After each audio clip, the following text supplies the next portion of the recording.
Hello আসসালামু আলাইকুম। HSC ২৮ কি অবস্থা তোমাদের সবার, কেমন আছো তোমরা সবাই?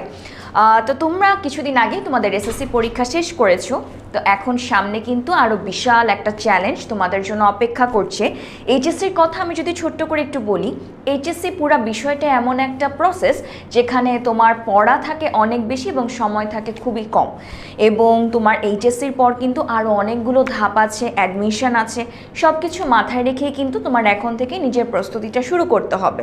বিশেষ করে তোমাদের যাদের টার্গেট মেডিকেল বা তোমার ডিইউ যে সায়েন্স বায়োলজি বেসড যে সাবজেক্টগুলো আছে, যেমন তোমার ফার্মেসি বলো, জেনেটিক ইঞ্জিনিয়ারিং বলো, বায়োকেমিস্ট্রি বলো, তোমার যদি টার্গেট থাকে এই সকল সাবজেক্ট, তাহলে অবশ্যই তোমার কিন্তু ফুল ফোকাসটার বলা যেতে পারে তোমার পড়াশোনার 80%ই কিন্তু তোমার ইনভেস্ট করতে হবে বায়োলজিতে। তো চলো আমরা এমন একটা চ্যাপ্টারের একটা টপিক দেখি যেটা আমরা অলরেডি এসএসসিতে পড়ে আসছি, যেটা হচ্ছে আমাদের এসএসসিতে থাকা তৃতীয় অধ্যায় কোষ বিভাজন। এই কোষ বিভাজনে আমাদের মাইটোসিস নিয়ে খুব বিস্তৃতভাবে লেখা থাকলেও মিওসিস নিয়ে বিষয়টা ছিল খুবই ক্ষুদ্র। আজকের এই ক্লাসটাতে আমরা শিখব যে মিওসিসকে আমরা কয়টা ভাগে ভাগ করতে পারি বা মিওসিসটা আসলে কিভাবে ঘটে থাকে, ঠিক আছে? আচ্ছা, তার আগে বলে রাখি যে আসলে তোমরা ওভারঅল কি পাচ্ছ আমাদের এই সিনিয়র বা এইচএসসি সেগমেন্টে। প্রথম কথা, প্রতিদিন তোমাদের জন্য থাকছে লাইভ ক্লাস। প্রতিটা বিষয়ের ক্লাসের সময়টা থাকে 1 ঘন্টা 30 মিনিট এবং ক্লাসটা হবে আমাদের 10 মিনিট স্কুলের অ্যাপসে। যারা অলরেডি আমাদের সাথে আগে থেকে আছো তারা প্রতিটা নিয়মই জানো, তারপর আমরা একটু দেখি। এবং একই সাথে তোমাদের প্রতিটা ক্লাসে আমরা তো বেসিক পড়াবো, পাশাপাশি আমরা কিছু সিকিউ এমসিকিউতে ফোকাস করি। এবং প্রতিটি লাইভ ক্লাসে তোমার টিচারের দাগানো অর্থাৎ আমাদের দাগানো তুমি যে লেকচার স্লাইডটা চাচ্ছ সেটাও কিন্তু পেয়ে যাচ্ছ। এখন মনে করো কোনো কারণে তুমি লাইভ ক্লাসটা করতে পারলে না, সেক্ষেত্রেও তোমার হতাশ হওয়ার কিছু নেই, কারণ তুমি রেকর্ডেড ক্লাসগুলোও কিন্তু পেয়ে যাবে এবং রেকর্ডেড ক্লাসের সাথে তুমি কিন্তু রেকর্ডেড ক্লাসের স্লাইডটাও পেয়ে যাচ্ছ। এবং রেকর্ডেড ক্লাসের সময় তোমার যদি কোনো বিষয় নিয়ে কোনো কনফিউশন থাকে তুমি জিজ্ঞেস করে 10-10 থেকে উত্তরটা পেয়ে যেতে পারো। সেমভাবে লাইভ ক্লাস চলাকালীনও যদি তোমার কোনো ডাউট থাকে সেই ক্ষেত্রেও সলভ করার জন্য কিন্তু 10-10 আছে এবং T2 থাকে, পিছনে একজন টিচার থাকে যে কিনা তোমাদের বাকি কনফিউশনগুলো দূর করে দেয়। এছাড়াও এইচএসসি 27-এর যতগুলো ক্লাস আছে সবগুলো ক্লাসে কিন্তু তোমাদেরকে আমরা দিয়ে দিচ্ছি, যাতে তোমার সিলেবাসের সাথে কোনো মিসম্যাচ না হয় এবং তোমার প্রিপারেশনটা যাতে একদম পারফেক্ট হয়। এর পরবর্তীতে তোমাদের প্রতিটা চ্যাপ্টারের কিছু আমরা রেকর্ডেড ওয়ান শট ক্লাস রাখি, যেগুলো রেকর্ডেড ক্লাস। সেই রেকর্ডেড ক্লাসেও তোমার যদি কোনো সময় কোনো বিষয় নিয়ে কনফিউশন থাকে সেখানেও তুমি 10-10কে জিজ্ঞেস করতে পারো। এবং একই সাথে এই যে ওয়ান শট ক্লাসগুলো নিচ্ছি সেই পুরো ক্লাসে কিন্তু তুমি পুরো অধ্যায়টা পেয়ে যাচ্ছ। আমাদের বায়োলজির বা এইচএসসি সেগমেন্টের যেই চ্যাপ্টারগুলো আছে সেগুলো কিন্তু অনেক বড়, তো পুরো চ্যাপ্টারটা তুমি পাচ্ছ এবং চ্যাপ্টারের সাথে সাথে তুমি সিকিউর জন্য একটা বিশাল প্রিপারেশন নেওয়ার সুযোগ পাচ্ছ এবং এমসিকিউ কিন্তু একই সাথে আমরা অ্যাড করে দিচ্ছি আমাদের ওয়ান শটে।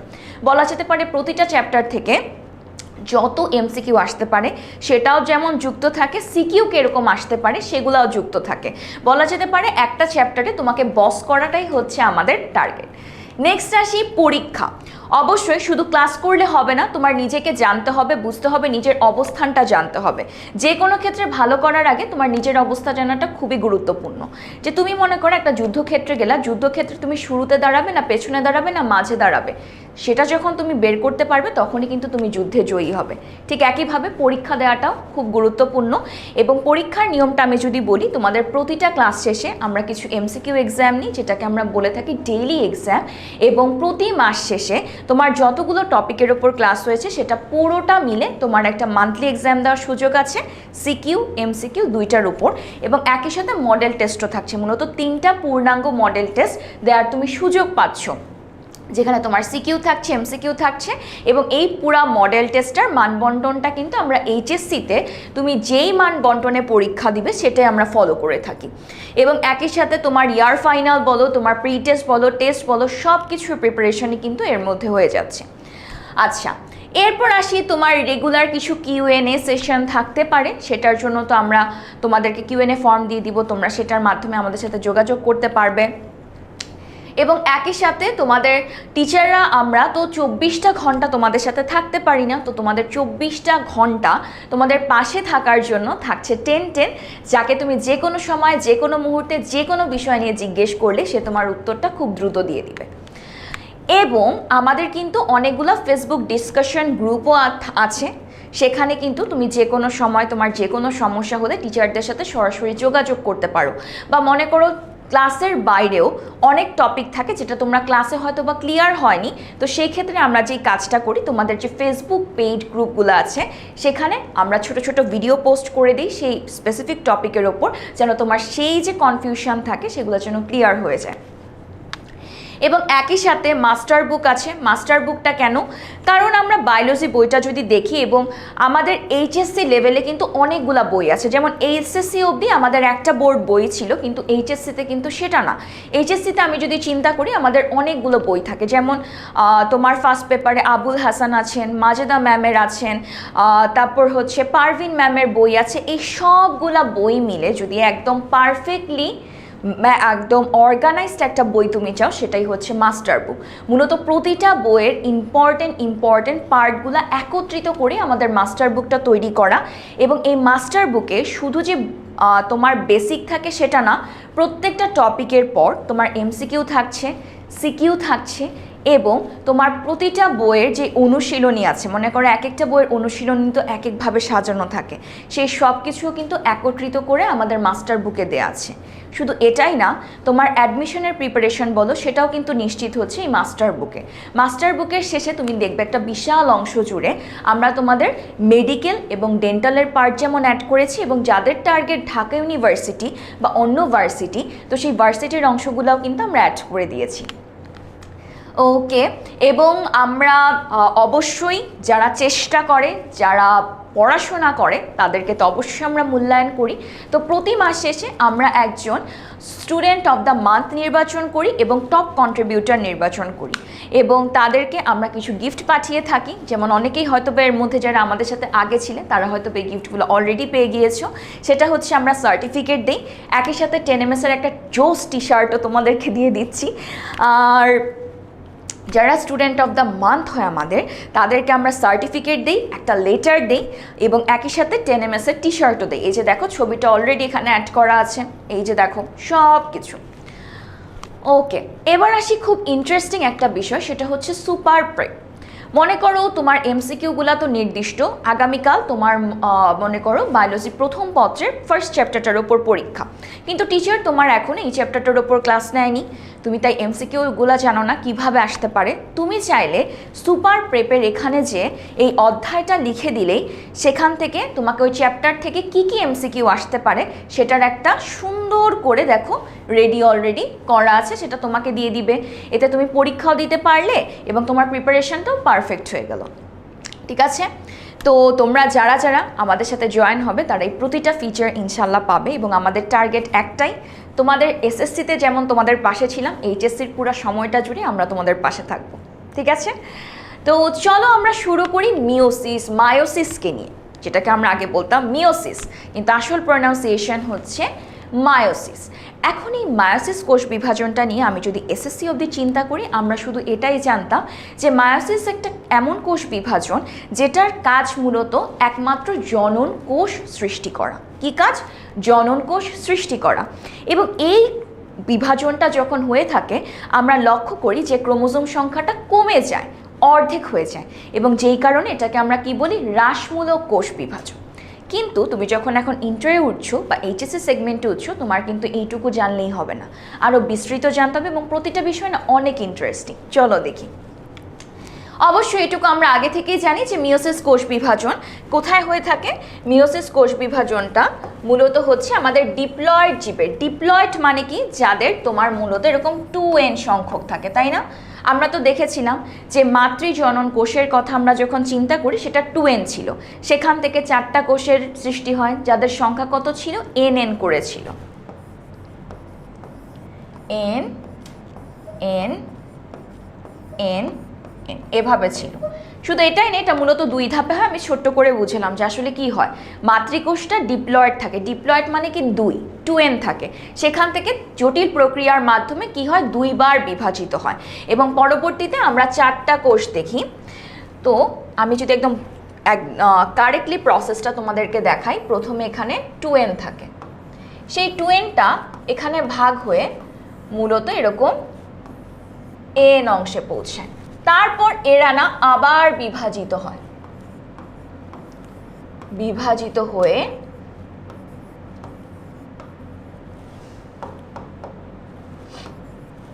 এরকম 4টা কোষের সৃষ্টি করে। এবং আমরা এটার প্রথম যে অংশটা, অর্থাৎ এখান থেকে এইটুকু, এটাকে আমরা বলে থাকি মিওসিস 1, আর এখান থেকে যে এইটুকু, এটাকে আমরা বলে থাকি মিওসিস, এখান থেকে এইটুকুকে আমরা বলে থাকি মিওসিস 2। ঠিক আছে, এটা তো গেল এন এর সংখ্যার ভিত্তিতে। ক্রোমোজোমের অবস্থানটা তুমি যদি একটু ভালো করে লক্ষ্য করো, সেক্ষেত্রে একটা মজার জিনিস ঘটে। সেটা হচ্ছে এরকম, তো তোমার মনে করো 4টা কোষ থাকে।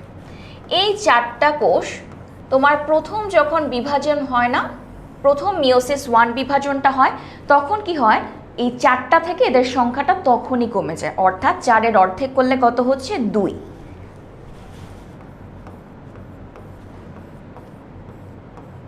এর পরবর্তীতে এখান থেকে আবার এরকম তোমার একটা সেকেন্ড, তোমার এরকম 2টা কোষের সৃষ্টি হয়। ঠিক আছে, তুমি যদি একটু ভালো করে লক্ষ্য করো, দেখো প্রথম যে ধাপটা, সেখানে আমার কোষ সংখ্যা কয়টা, ক্রোমোজোম 1 2 3 4, পরেরটাতে কত হলো, 2টা হয়ে গেল, তার মানে কি সংখ্যাটা অর্ধেক হয়ে গেল। এরপরের ধাপটাতে তুমি একটু লক্ষ্য করো, দেখো এর আগেরগুলোতে এরকম এরকম সিম্বলে ছিল, লাস্টেরটাতে দেখো এরা জাস্ট এরকম হয়ে গেছে। এবং মজার বিষয় হচ্ছে, আমরা এখানে একটা কথা বলি, সেটা হচ্ছে নিউক্লিয়াস বিভাজিত হয়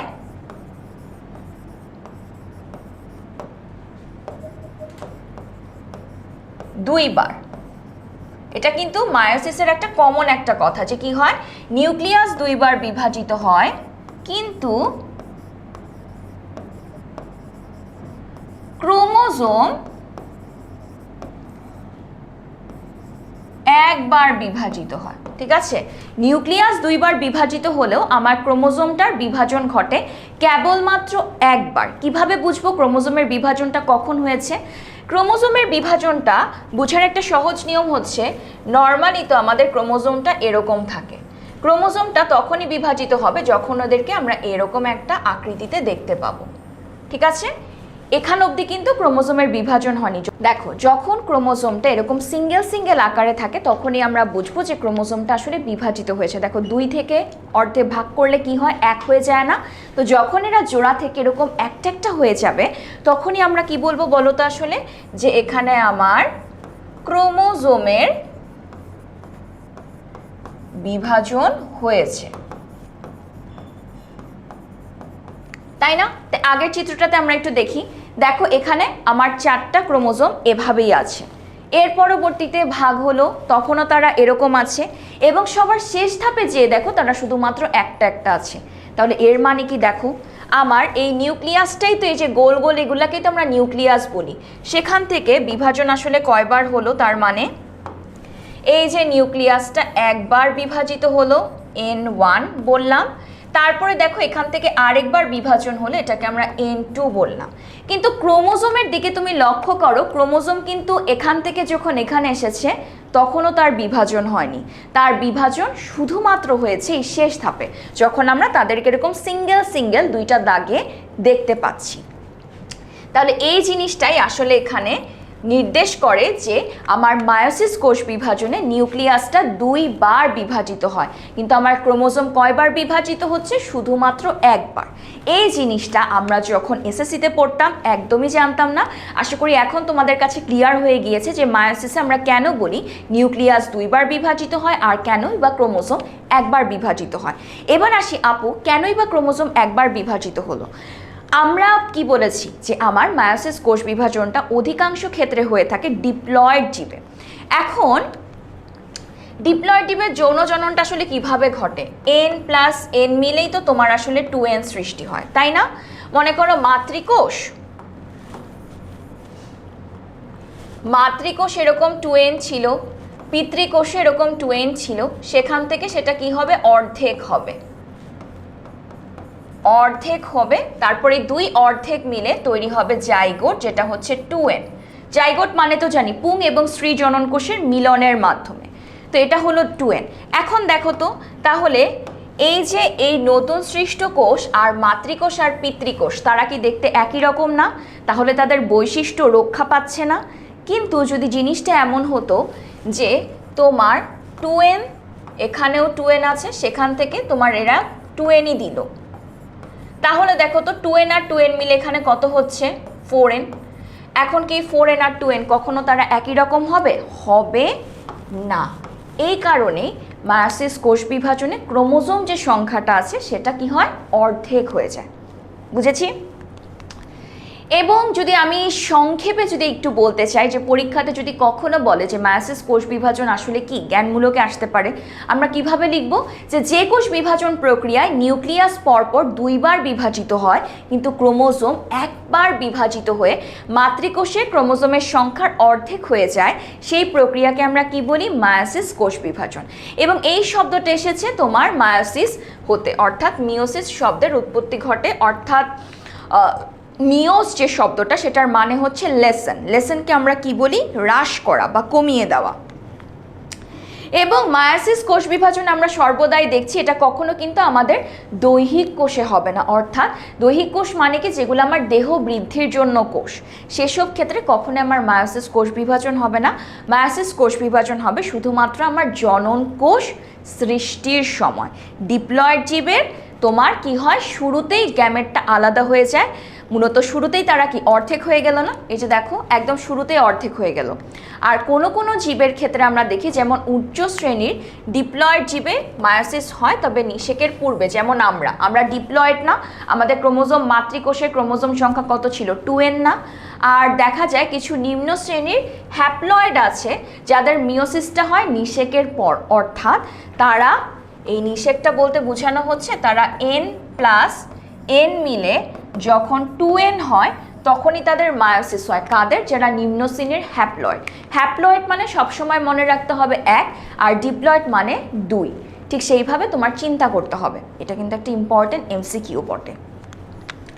পরবর্তীতে আমরা যদি একটু দেখি যে আসলে আমার কি কি জিনিস বিষয়ে লক্ষ্য রাখতে হবে। প্রথম কথা, ডিপ্লয়েড জীবে মায়োসিস ঘটে গ্যামেট গঠনের ঠিক পূর্বে, ওই যে 2n থেকে n হয়ে গেল, অর্থাৎ অর্ধেক হয়ে গেল, যখন তোমার শুক্রাণু তৈরি হচ্ছে বা শুক্রাণু উৎপন্ন হয়, বা ডিম্বাণু মাতৃকোষ থেকে যখন আমার ডিম্বাণু তৈরি হচ্ছে, এই তোমার 2n থেকে যখন আমার এই যে nটা প্রস্তুত হলো সেই ক্ষেত্রে, অর্থাৎ নিষেকটা হয়নি তার ঠিক পূর্বে আমাদের মধ্যে মায়োসিস কোষ বিভাজন হয়।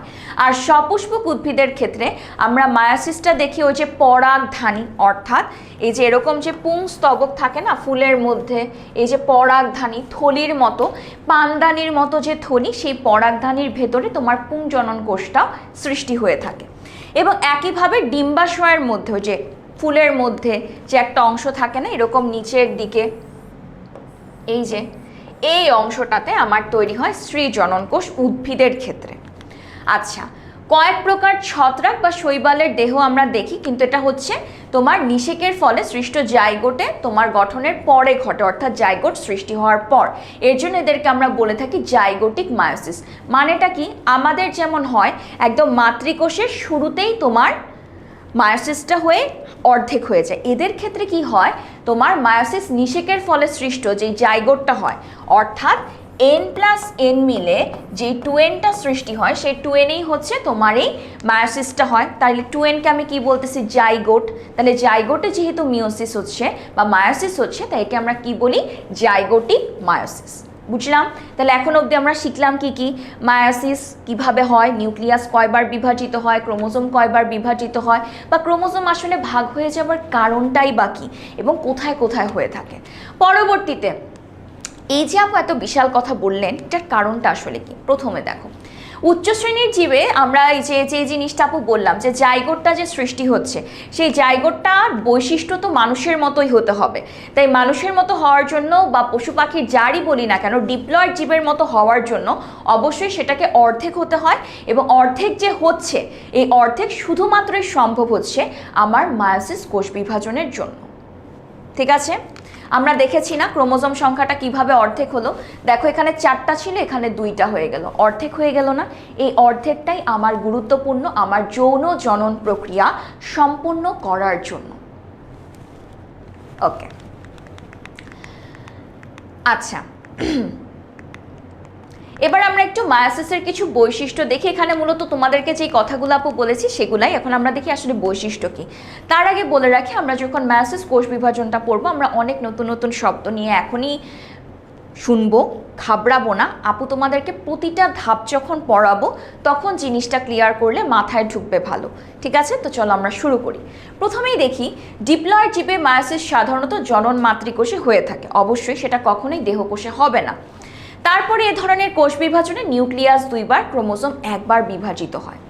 পরবর্তীতে প্রোফেজ 1, আমরা মায়োসিসকে 2টা ভাগে কিন্তু ভাগ করি। একটাকে বলি মায়োসিস 1, একটাকে বলি মায়োসিস 2।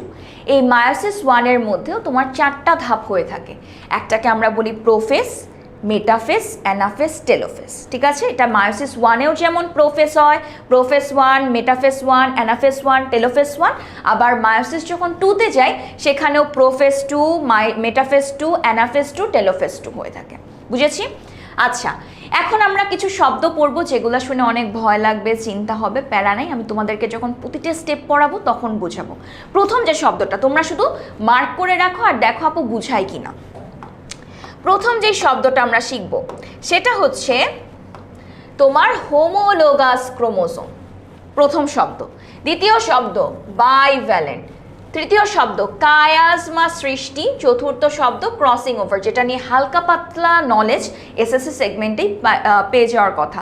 অনেকটা তোমরা যারা আমার ক্লাস করেছো তারা জানো, আমি বলেছিলাম যে মনে করো বার্থডে পার্টি হচ্ছে, অর্ধেক ফ্রেন্ড চাচ্ছে চকলেট ফ্লেভারের কেক, অর্ধেকজন চাচ্ছে ভ্যানিলা ফ্লেভারের কেক। তুমি তো পড়লা মহা বিপদে, এদেরও মন রক্ষা করতে হবে, এদেরও মন রক্ষা করতে হবে। তো এদের মন রক্ষা করার জন্য কেমন হয় যদি তুমি একটা কেক নিয়ে আসতে পারো যেখানে অর্ধেক থাকবে চকলেট, অর্ধেক থাকবে ভ্যানিলা। তো এই যে পুরো ঘটনা, কেকটা যে পেলাম চকলেট ভ্যানিলার কম্বিনেশন, এই ঘটনাটাই এক কথায় বলতে গেলে ক্রসিং ওভার। কিন্তু কিভাবে হয়, কেন হয়, সেটা নিয়ে আমরা শিখবো এখন। এবং আমরা কি দেখি, এখানে অবশ্যই 1টা থেকে 4টা মাতৃকোষের সৃষ্টি হয়। ওকে, নতুন বৈশিষ্ট্য হয়ে থাকে। তো চলো আমরা নেমে পড়ি এবার আমাদের মিশনে, যেটা আমরা শিখবো মায়োসিসের ধাপগুলো। আমি তোমাদেরকে জাস্ট এখন, যেহেতু তোমরা শুরুতেই পড়ছো, যত সহজ করে বোঝানো যায় সেভাবেই আমরা পড়বো। পরবর্তীতে আমরা যখন ক্লাসগুলো আরও করবো তখন আমরা আরও কঠিন কনসেপ্টগুলো ক্লিয়ার করে ফেলবো। কিন্তু এখন যেহেতু শুরুতে পড়ছি, আমরা তাই সূচিপত্রটা বা আসলে কিভাবে হয় সেটা একটা ছোট্ট করে দেখে নিই। প্রথমে আসি, যেটা আপু বলেছি মায়োসিস 2 প্রকার। একটাকে বলি মায়োসিস 1, একটাকে বলি মায়োসিস 2। এই মায়োসিস 1 এই ক্রোমোজোম সংখ্যা অর্ধেকে আনিত হয়। ঠিক আছে? তোমরা যখন এসএসসিতেও পড়েছো তখন একটা কথা বলেছি যে মায়োসিস যে 1টা, সেখানে ক্রোমোজোম সংখ্যার তারতম্য দেখা গেলেও মায়োসিস যে 2 পার্টটা হয়, অর্থাৎ শেষের যে পার্টটা হয় সেটা কিন্তু অনেকটাই মাইটোসিসের মতো। অর্থাৎ সেখানে কিন্তু ক্রোমোজোম সংখ্যা হ্রাস হয় না, বরং সমান রাখার চেষ্টা থাকে। আচ্ছা, দেখো প্রত্যেক পর্বে আমরা 4টা জিনিস পাই, প্রোফেজ, মেটাফেজ, অ্যানাফেজ, টেলোফেজ।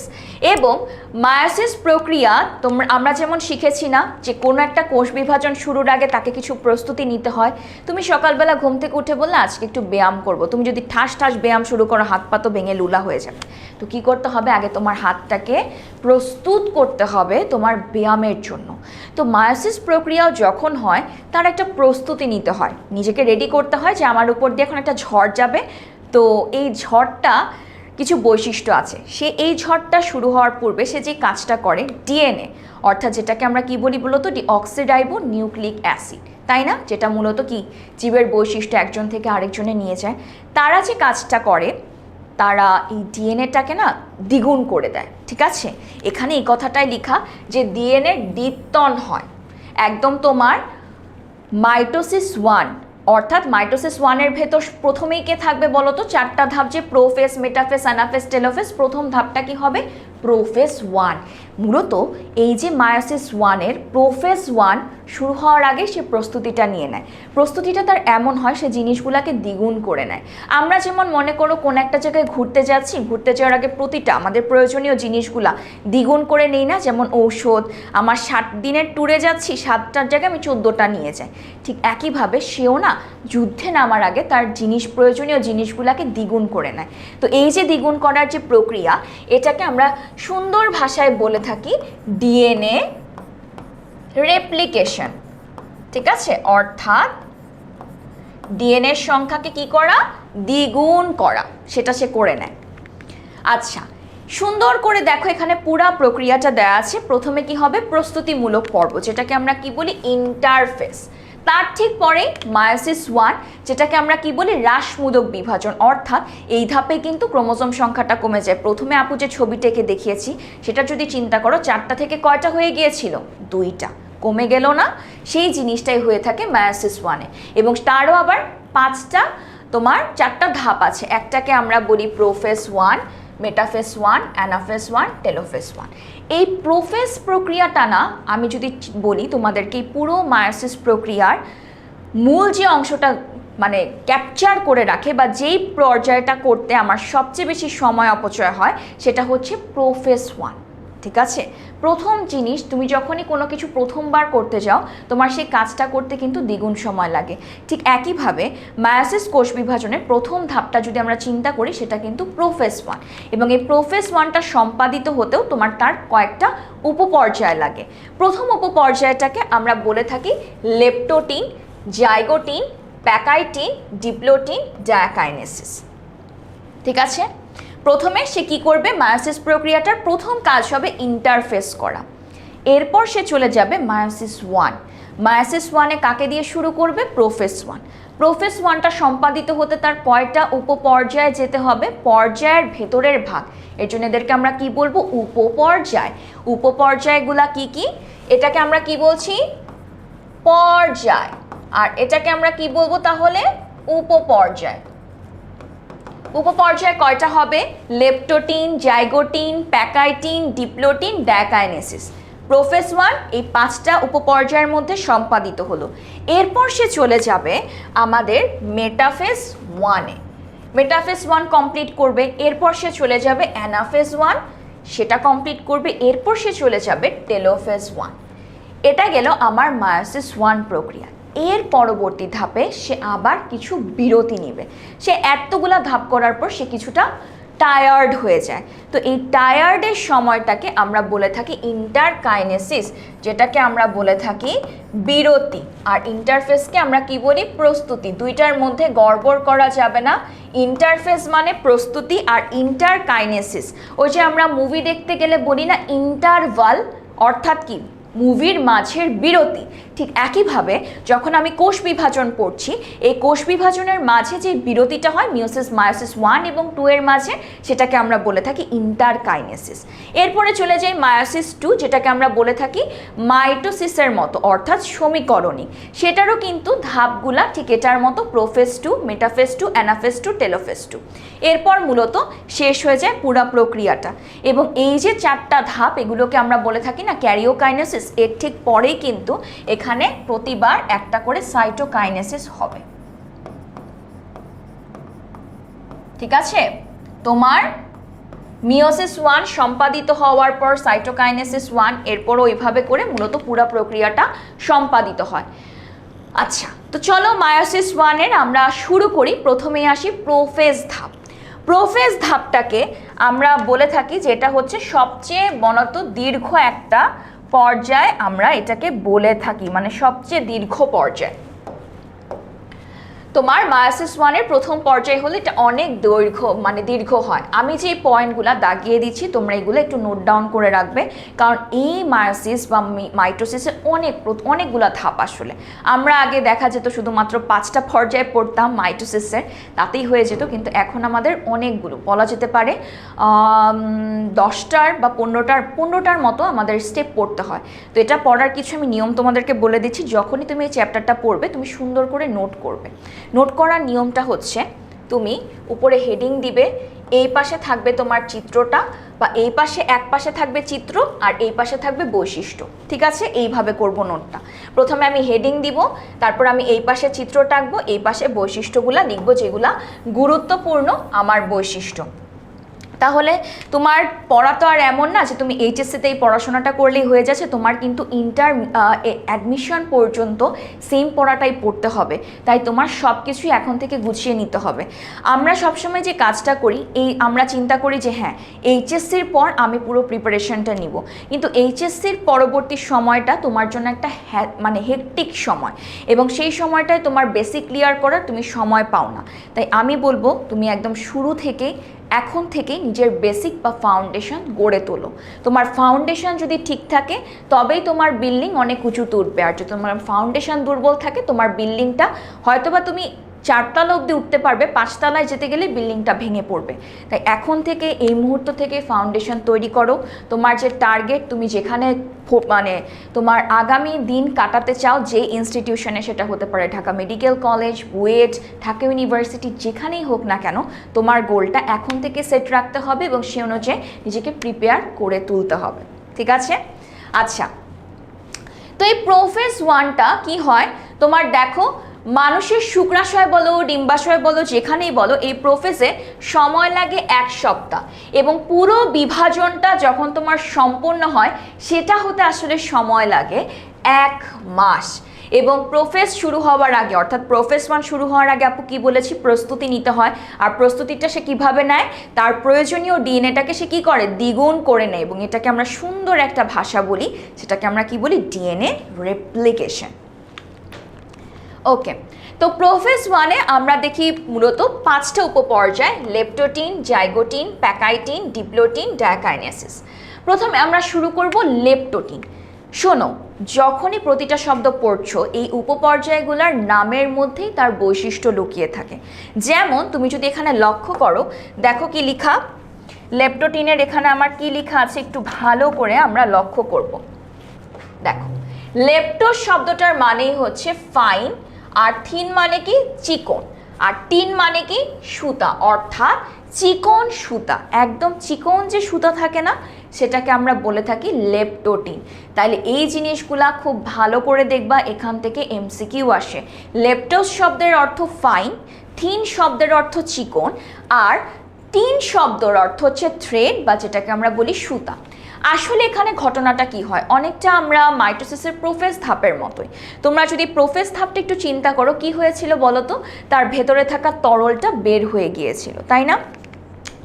তো বের হয়ে যাওয়ার কারণে আসলে কি হয়, মনে করো এটা একটা বিশাল বড় সুতা, এবং তার ভেতর মনে করো অনেক অনেক এরকম পানি আছে।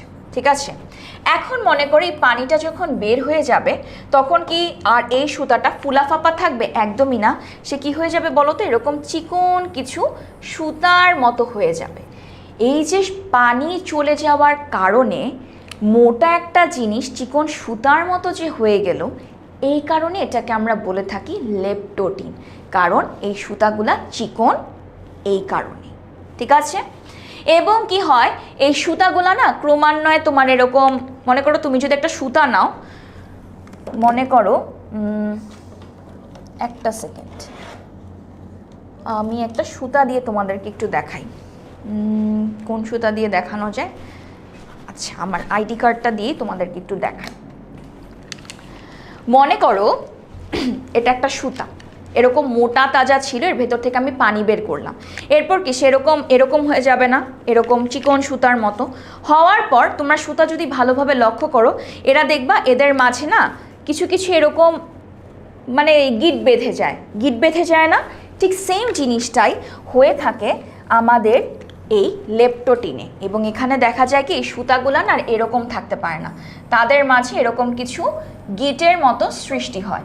এই যে গিটের মতো অংশটা সৃষ্টি হয় না, এটাকে আমরা বলে থাকি ক্রোমোমিয়ার। ক্রোমোমিয়ার মানে কি? তাহলে ওই যে প্যাঁচানো সুতার মতো যে অংশ, মনে করো এরকম কিছু গিটের মতো বেঁধে যায়, সেটাকে আমরা বলি ক্রোমোমিয়ার। তাহলে লেপটোটিনের বৈশিষ্ট্যগুলো আমরা একটু দেখি আর একটু ভালো মতো। এবং যখন দেখো, যখন এটা একটু মোটা হয়ে যাচ্ছে, দেখো সুতার কুণ্ডলি পাকাচ্ছে, এদের কিন্তু মোটাও পুরুত্বটাও তুলনামূলকভাবে কি হচ্ছে, একটু হলেও বেড়ে যাচ্ছে, এবং তখনই কিন্তু এগুলোকে আমরা খালি চোখে দেখতে পাই।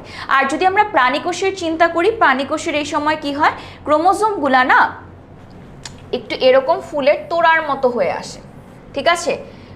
আমরা উদ্ভিদ কোষে দেখি, তোমার দ্বারাও চিত্রটা আমি তোমাদেরকে একটু দেখাই, তাহলে জিনিসটা ক্লিয়ার হবে। আমরা তো চিত্র পারি, মাইটোসিস আঁকতে আঁকতে আমরা বৃদ্ধ হয়ে গিয়েছি। তো এটা কিসের বলো তো, এটা কিসের চিত্র? এরকম বক্স আকার কার থাকে? অবশ্যই এটাকে আমরা কি বলি, কোষ প্রাচীর। কোষ প্রাচীর কি প্রাণী কোষের থাকে নাকি উদ্ভিদ কোষের থাকে? উদ্ভিদ কোষের থাকে না। দেখো এদের মধ্যে কি হয়, প্রথমত তো পানিটা বের হয়ে যাবে। আমরা কি করব, নর্মাল জাস্ট এখানে একটা কম্পাস দিয়ে বৃত্ত আঁকবো, আঁকলাম। কি হয়, তোমার এই অংশগুলো এরকম সুতার মতো কিছু অংশ থাকে, ঠিক আছে। এবং এদের মাঝে এরকম কিছু গোল গোল থাকে, এটাকে আমরা কি বলি, সেন্ট্রোমিয়ার বলি। এবং এরা যেহেতু সুতার মতো থাকে, এদের মধ্যে না এরকম কিছু গিটের মতো বেঁধে যায়, যেটাকে আমরা কি বলি বলো তো, এটাকে আমরা বলে থাকি ক্রোমোমিয়ার। নিউক্লিওলাসও থাকবে এখানে, ঠিক আছে। এরকম একটা পর্যায়ে চলে যায়, ঠিক আছে। এবং এই দেখো তোমার এই সুতার মতো অংশের মতো সৃষ্টি হলো, এবং তাদের মধ্যে কিছু গিটের মতো বেঁধে যায়, যেটাকে আমরা কি বলি বলো তো, এটাকে আমরা বলে থাকি ক্রোমোমিয়ার। এই যে সবুজ সবুজ ডটগুলা না, এগুলোকে আমরা বলে থাকি ক্রোমোমিয়ার। ক্রোমোমিয়ার। আর এখানে সৃষ্টি হওয়া এই অংশটাকে আমরা কি বলবো, সেন্ট্রোমিয়ার। এবং তুমি যদি খুব ভালো করে লক্ষ্য করো, এখানে একটা ট্রিক্স আছে। ট্রিক্সটা হচ্ছে, তুমি দেখো এই দুইটা সেন্ট্রোমিয়ার একটু এই দিকে একে অপরের দিকে চেপে যাচ্ছে, যাচ্ছে না? আর এই দুইটার দিকে লক্ষ্য করো, এরা আবার একটু এই দিকে চেপে যাচ্ছে। বুঝেছি? মূলত আমরা যদি লেপটোটিনের বৈশিষ্ট্যগুলা লিখি, প্রথম কথা যেটা, আচ্ছা তোমাদের প্রাণীরটাও দেখায়। প্রাণীকোষে যে জিনিসটা ঘটে ওটা তো এরকম বৃত্তের মতোই থাকে। এদের যে ক্রোমোজোমগুলা থাকে তারা না অনেকটা এরকম ফুলের তোড়ার মতো অবস্থায় থাকে, মানে এরকম এত সুন্দরভাবে থাকে না। এর জন্য এই যে প্রাণীকোষের যে অবস্থা না, এটাকে আমরা বলে থাকি ফুলের তোড়ার আকৃতি বা বুকে, ঠিক আছে। এটাকে আমরা বুকে বলি, বা তোমার হচ্ছে ফুলের তোড়ার মতো থাকে, মানে ক্রোমোজোমগুলো একটু এরকম হয়ে থাকে প্রাণী কোষে, উদ্ভিদ কোষে কিন্তু না। এটা আমি যেটা দেখালাম সেটা কিন্তু প্রাণী কোষে, প্রাণী কোষে। আর এটা কিন্তু কিসের, যেহেতু কোষ প্রাচীর আছে, অবশ্যই এটা কি উদ্ভিদ কোষ। এবার আমরা একটু দেখি যে আসলে বৈশিষ্ট্যগুলা কি কি।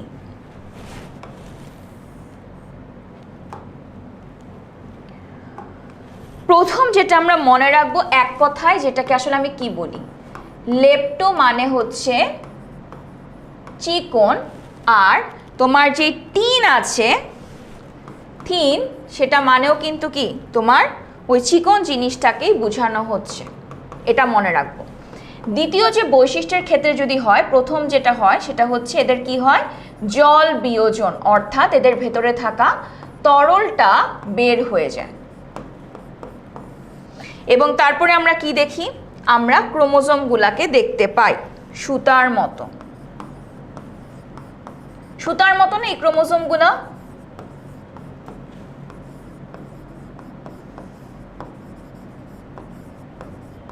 এবং এই সুতার মতো ক্রোমোজোমগুলোর মাঝে যে গিটের মতো অংশ থাকে সেটাকে আমরা কি বলি, ক্রোমোমিয়ার বলি। 3 নাম্বার বৈশিষ্ট্য, সেন্ট্রোমিয়ারগুলো একদিকে সরে যেতে থাকে।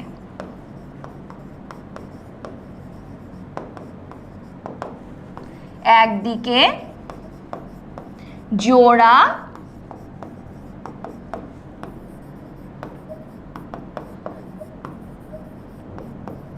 জোড়া বাঁধতে থাকে। ঠিক আছে, দেখো ওই যে আমরা যখন মনে করো যে একটা গ্রুপ প্রজেক্ট দিল, ফ্রেন্ডদের মধ্যে ডিভাইড হতে বলো, তুমি কি করবা? তুমি যার সাথে মানে টিম আপ করতে চাও বা টিম বানাতে চাও তার কাছাকাছি থাকো না? এখানেও সেন্ট্রোমিয়ার সেম কাজটাই করে।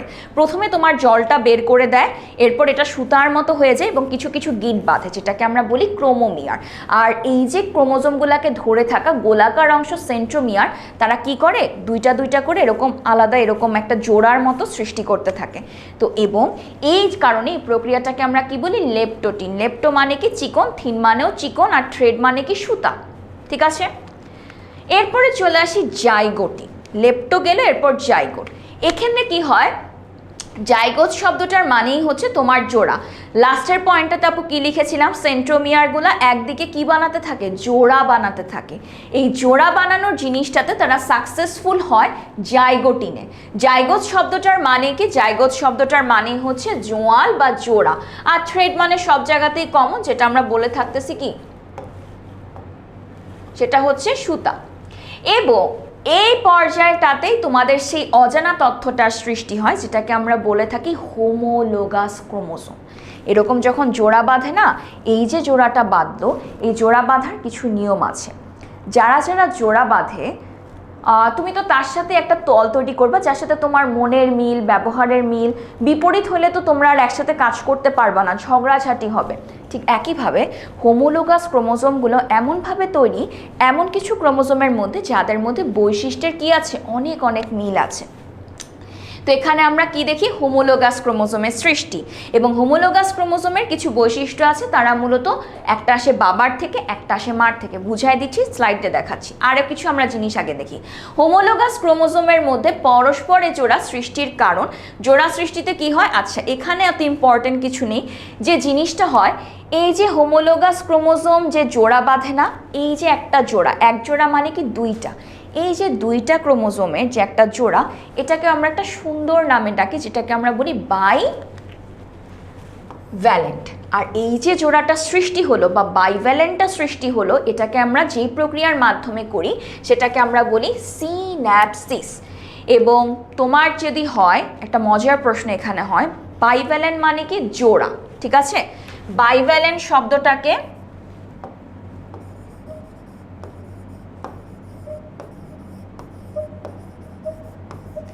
বাইভ্যালেন্ট শব্দটাকে আমি যদি একবারে লিখি, সেটা হবে কি? জোড়া। জোড়া মানে কি? দুইটা। মনে করো তোমার ক্রোমোজোম আছে 18টা। ঠিক আছে, ক্রোমোজোম কয়টা?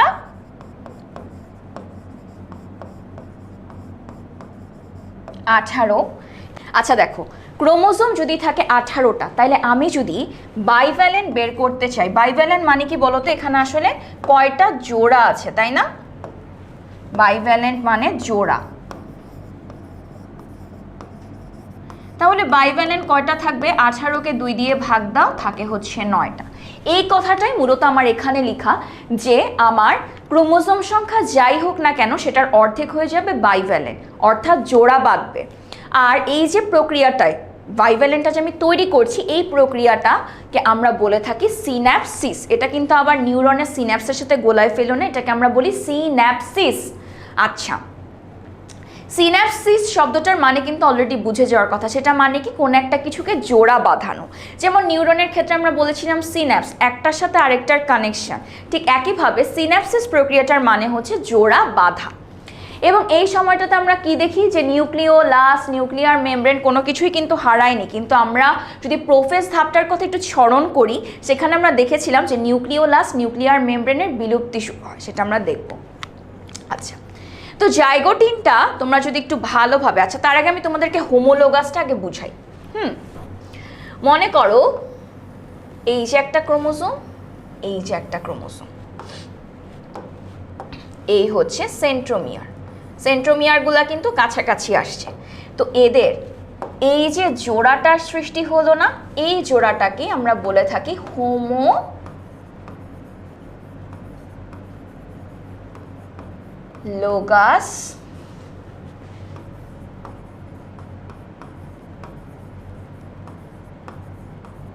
Homologous chromosome. এবং এই হোমোলোগাস ক্রোমোজোমটার বৈশিষ্ট্যটা কি? তাদের আকার, গঠন, বৈশিষ্ট্য কি হবে বলো তো? একই রকম, একই রকম। পরবর্তীতে এরা আসে আসলে কিভাবে? এই হোমোলোগাস ক্রোমোজোমের একটা আসে তার বাবা থেকে, আরেকটা আসে তার মা থেকে। ঠিক আছে, এটা আমরা বুঝলাম যে হোমোলোগাস ক্রোমোজোমটা কি। এবং এদের যে এই যে একটা জোড়া বাঁধলাম না, ঠিক আছে, এই দুইটা তো হোমোলোগাস ক্রোমোজোম, আর এদের যে জোড়া এটাকে আমরা বলে থাকি বাইভ্যালেন্ট। আশা করি বানানটা আমি ঠিক লিখছি, হ্যাঁ, বাইভ্যালেন্ট। আর এই যে বাইভ্যালেন্টটা যে প্রক্রিয়ার মাধ্যমে সৃষ্টি হলো না, সেই প্রক্রিয়াটাকে আমরা বলে থাকি সিন্যাপসিস। ঠিক আছে, তাহলে হোমোলোগাস ক্রোমোজোম কি? এমন দুইটা ক্রোমোজোম যেটার একটা আসে বাবার থেকে আরেকটা আসে মার থেকে। বৈশিষ্ট্যটা হচ্ছে তাদের আকার, গঠন, বৈশিষ্ট্য সব সেম। মনে করো এই ক্রোমোজোমটা যদি মা বাবার উচ্চতার বৈশিষ্ট্য বহন করে, তাহলে এই পাশেরটাও সেই উচ্চতার বৈশিষ্ট্যটাই বহন করবে। পার্থক্য শুধু এখানেই হয়, একটা আসে বাবার থেকে আরেকটা আসে মার থেকে। তো এই যে দেখো, এই ক্ষেত্রে আমাদের অবস্থানটা ঠিক এরকম হয়ে থাকে। তুমি জাস্ট ক্রোমোজোমগুলা ঠিক আগের মতো করেই এঁকে নিবা, সেই বক্স আঁকবা।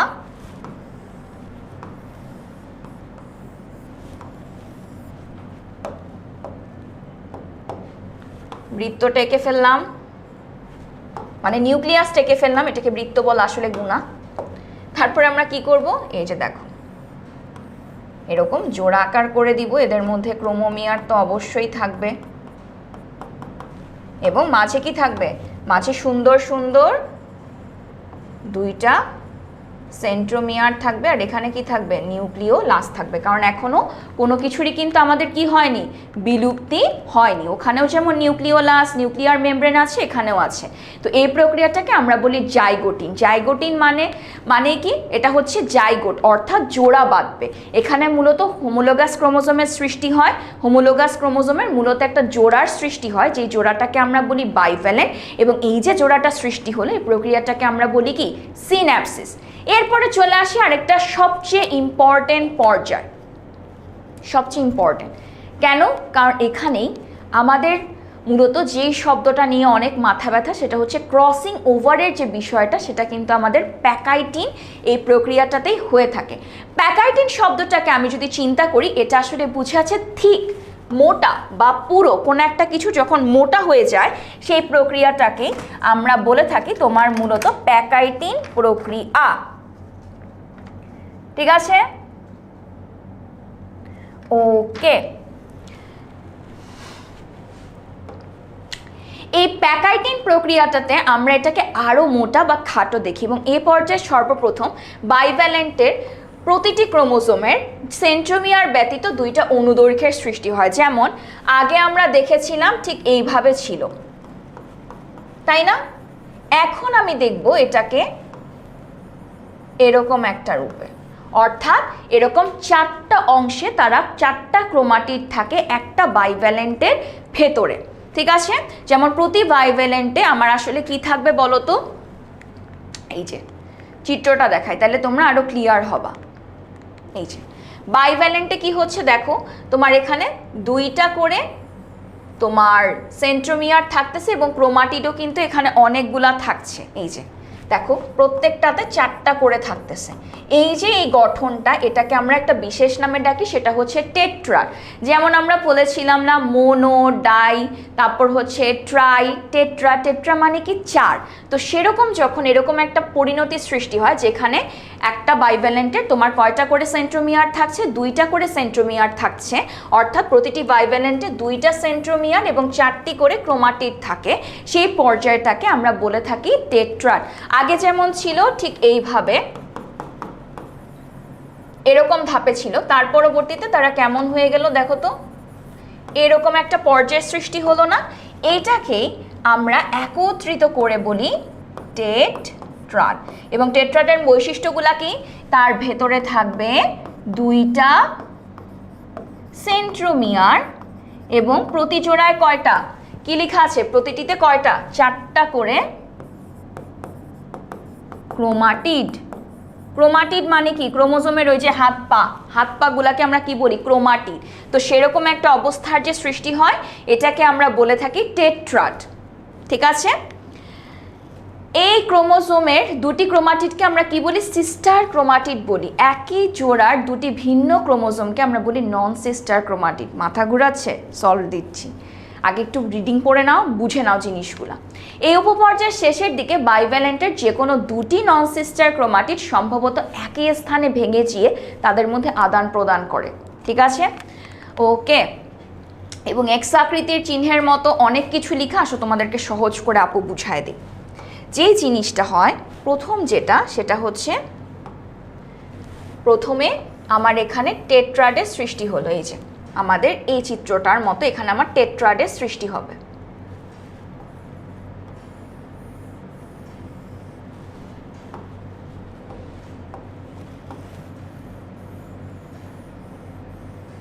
এই যে টেট্রাড, এই পুরাটা কি টেট্রাড বলবো না আমরা,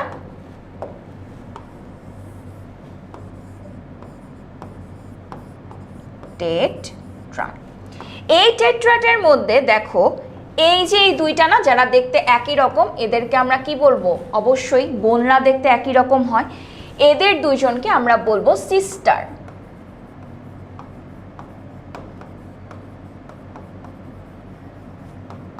আর এই যে একটা সবুজ এবং একটা গোলাপি, এদের সম্পর্কটাকে আমরা বলবো নন সিস্টার ক্রোমাটিড।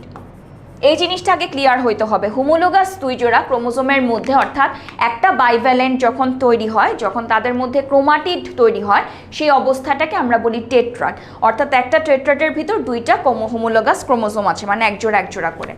এখন এই একটার মধ্যে যে ক্রোমাটিড দুইটা থাকে এদেরকে আমরা বলি সিস্টার, আর এই যে বিপরীত রকমের যে দুইটা, এই দুইটাকে আমরা কি বলি, নন সিস্টার। এখানে যে ঘটনাটা ঘটে,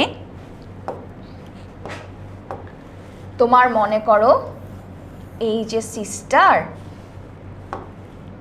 আর এখানেও এদের মধ্যে না এরকম একটা অংশের তৈরি হয়। এবং এটাকে যদি আর একটু স্পেসিফিক্যালি আঁকি তাহলে জিনিসটা আরো ক্লিয়ার হবে তোমাদের কাছে। নিচের অংশটা ছোট হওয়া যাবে না, বড় আঁকলে বুঝবা তোমরা ভালোভাবে।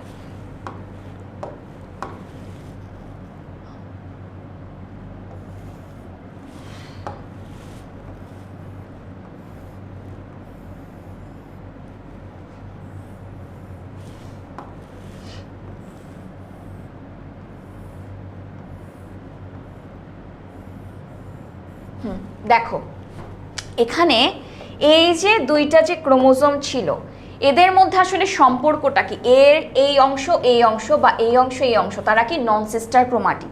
এই নন সিস্টার ক্রোমাটিডরা কি করে, যে তাদের মধ্যে একটা বন্ধনের মতো সৃষ্টি করে। এই যে দেখো এই অংশটা, এখানের এইটুকু আর এখানের এইটুকু একটু ভালো করে লক্ষ্য করো তো, দেখতে অনেকটা কিসের মতো, এক্সের মতো লাগছে না? এই অংশটাকে এক্সের মতো গঠন করে। মূলত নন সিস্টার ক্রোমাটিডগুলো একে অপরের কাছে আসে, এসে কি করে, এদের মধ্যে এরকম একটা বন্ড তৈরি করতে চায়। এই যে বন্ডটা যে তৈরি করে না, তখন তারা কিরকম আকৃতির হয়ে যায়, এক্স আকৃতির হয়ে যায়। এই যে এক্স আকৃতির যে অবস্থানটা, এটাকে আমরা বলে থাকি একটা বিশেষ নাম, সেটা হচ্ছে কায়াজমা। ঠিক আছে, কি কি শিখলাম আবার রিপিট করি। প্রথমে আমরা শিখলাম যে হোমোলোগাস ক্রোমোজোম কি, যারা দেখতে একই রকম এরকম। তো এই যে দেখতে একই রকম, তারা যে একটা জোড়া তৈরি করলো তাকে আমরা বলি বাইভ্যালেন্ট। আর এই বাইভ্যালেন্টটা যে প্রক্রিয়ার মাধ্যমে সৃষ্টি হয় সেটাকে আমরা বলি সিন্যাপসিস, মূল কথা জোড়া বাঁধা। এখন এই বাইভ্যালেন্টের যখন আমরা প্যাকাইটিন পর্যায়ে আসি তাদের প্রত্যেকটা ক্রোমোজোম থেকে ক্রোমাটিডের সৃষ্টি হয় এবং ক্রোমাটিড সৃষ্টি হওয়ার পর আমরা দেখি যে তোমার একটা বাইভ্যালেন্টের ভেতরে 2টা সেন্ট্রোমিয়ার এবং 4টা করে ক্রোমাটিড থাকে এবং এই যে অবস্থানটা সৃষ্টি হয় এটাকে আমরা বলি টেট্রাট এবং প্রতিটা টেট্রাটে এই যে একটা জোড়া যারা দেখতে একই রকম তাদেরকে আমরা বলি সিস্টার আর এরকম পাশাপাশি 2টার মধ্যে যে সম্পর্ক সেটাকে আমরা বলি নন সিস্টার। এখন এই নন সিস্টাররা কি করে তাদের মধ্যে একটা বন্ড তৈরি করতে চায় কারণ তারা চায় যে আমার সে বোন না হলেও তার মধ্যে কিছু ব্যতিক্রমী বৈশিষ্ট্য আসুক, এর জন্য তারা একে অপরের কাছাকাছি আসে এবং আসলে এরকম একটা ক্রস আকৃতির সৃষ্টি হয় যেটাকে আমরা বলি কায়াজমা। কায়াজমা সৃষ্টি হওয়ার কারণটা আসলে কি, কায়াজমা সৃষ্টি হওয়ার উদ্দেশ্যটা তোমাদেরকে আমি পরের স্লাইড একটু দেখাই। না এত বড় আঁকলে সমস্যা।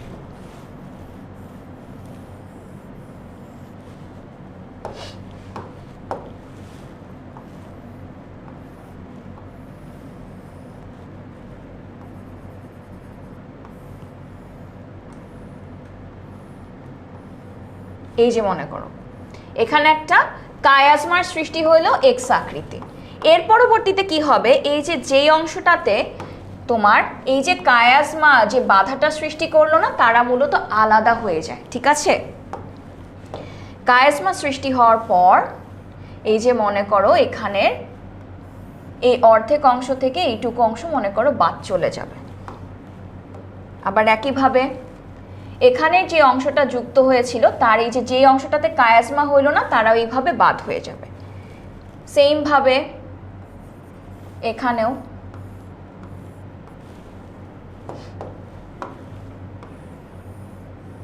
এই যে কিছুটা অংশ বাদ হয়ে গেল, এর ক্ষেত্রে যে অংশটাতে মনে করো ক্রস হইল না মানে ধাক্কা লাগলো সেই অংশগুলো এরকম আলাদা হয়ে যায়, যে কায়াজমার অংশগুলো আলাদা হয়ে গেল। এর পরবর্তীতে আপু তাহলে কি হয়, এর পরবর্তীতে এই যে আলাদা হওয়া অংশগুলো তারা একে অপরের স্থান পরিবর্তন করে, অর্থাৎ এর এই অংশটা এই যে এর এই অংশটা চলে যাবে এর কাছে আর এর এই অংশটা চলে আসবে সবুজের কাছে, দেখতে তখন কেমন হবে।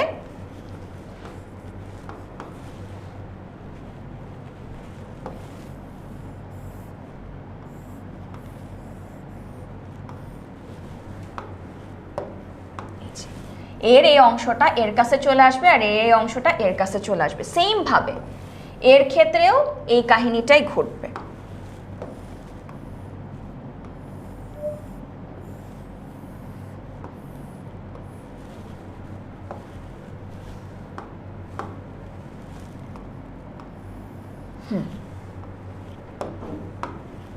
এর মধ্যেও আমরা এই যে দেখো সবুজটার বৈশিষ্ট্য দেখলাম, ঠিক আছে। জিনিসটা কি, প্রথমে কায়াজমা হইল, কায়াজমা মানে কি ওই যে 2টার মধ্যে একসাথে হওয়ার কারণে যে ক্রস কানেকশনটা হয়, ক্রস কানেকশন ক্রস আকৃতির হয়, যেখানে হলো সেখানের অংশগুলা কি হবে কেটে যাবে, কেটে যাওয়ার পর এরা কি করে এই কেটে যাওয়া অংশগুলো না আর নিজেদের মধ্যে জোড়া লাগে না, তারা স্থান পরিবর্তন করে, অর্থাৎ এর কাটা অংশটা চলে যায় এর কাছে আর এর কাটা অংশটা চলে আসে এর কাছে।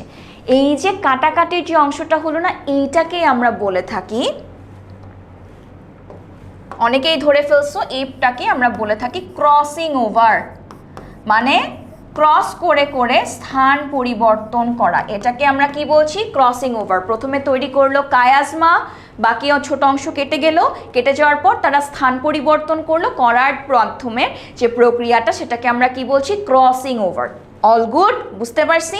চলো তাহলে প্যাকাইটিন এই যে দেখো ক্রসিং ওভারটা কি হচ্ছে, এই যে দেখো এর এই অংশটা এর কাছে, এর এই অংশটা আবার এর কাছে, এভাবে ঘটে থাকে। তো নর্মালি তুমি জাস্ট আঁকবা এটা খুবই সিম্পলি ওয়েতে।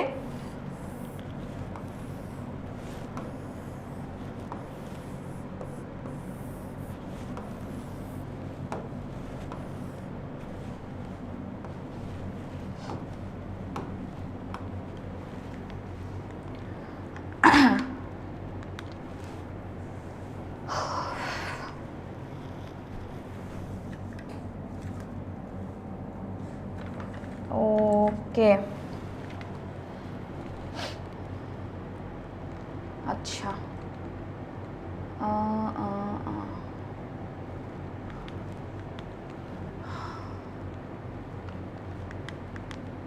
ওকে ওকে, আমরা কোন স্লাইডটাতে ছিলাম একটু দেখি আমরা। এখানে ছিলাম। তো যে জিনিসটা ঘটলো কি, এখানে মূলত আমাদের একটা ক্রসিং ওভার হবে।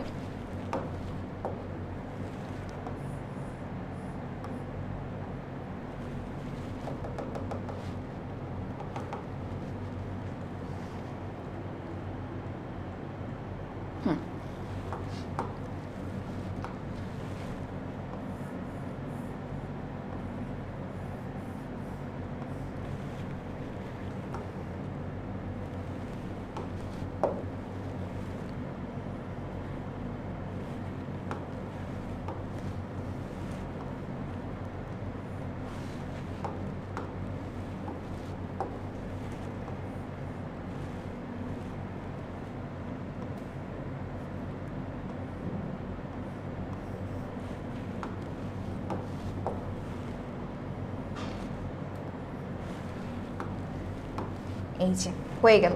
আচ্ছা, আরেকটা জিনিস তোমাদেরকে একটু ছোট্ট করে বলে রাখি, সেটা হচ্ছে যখন আমাদের বাইভ্যালেন্টটা তৈরি হয় না, মনে করে একটা জোড়ার মতো তো সৃষ্টি হয়।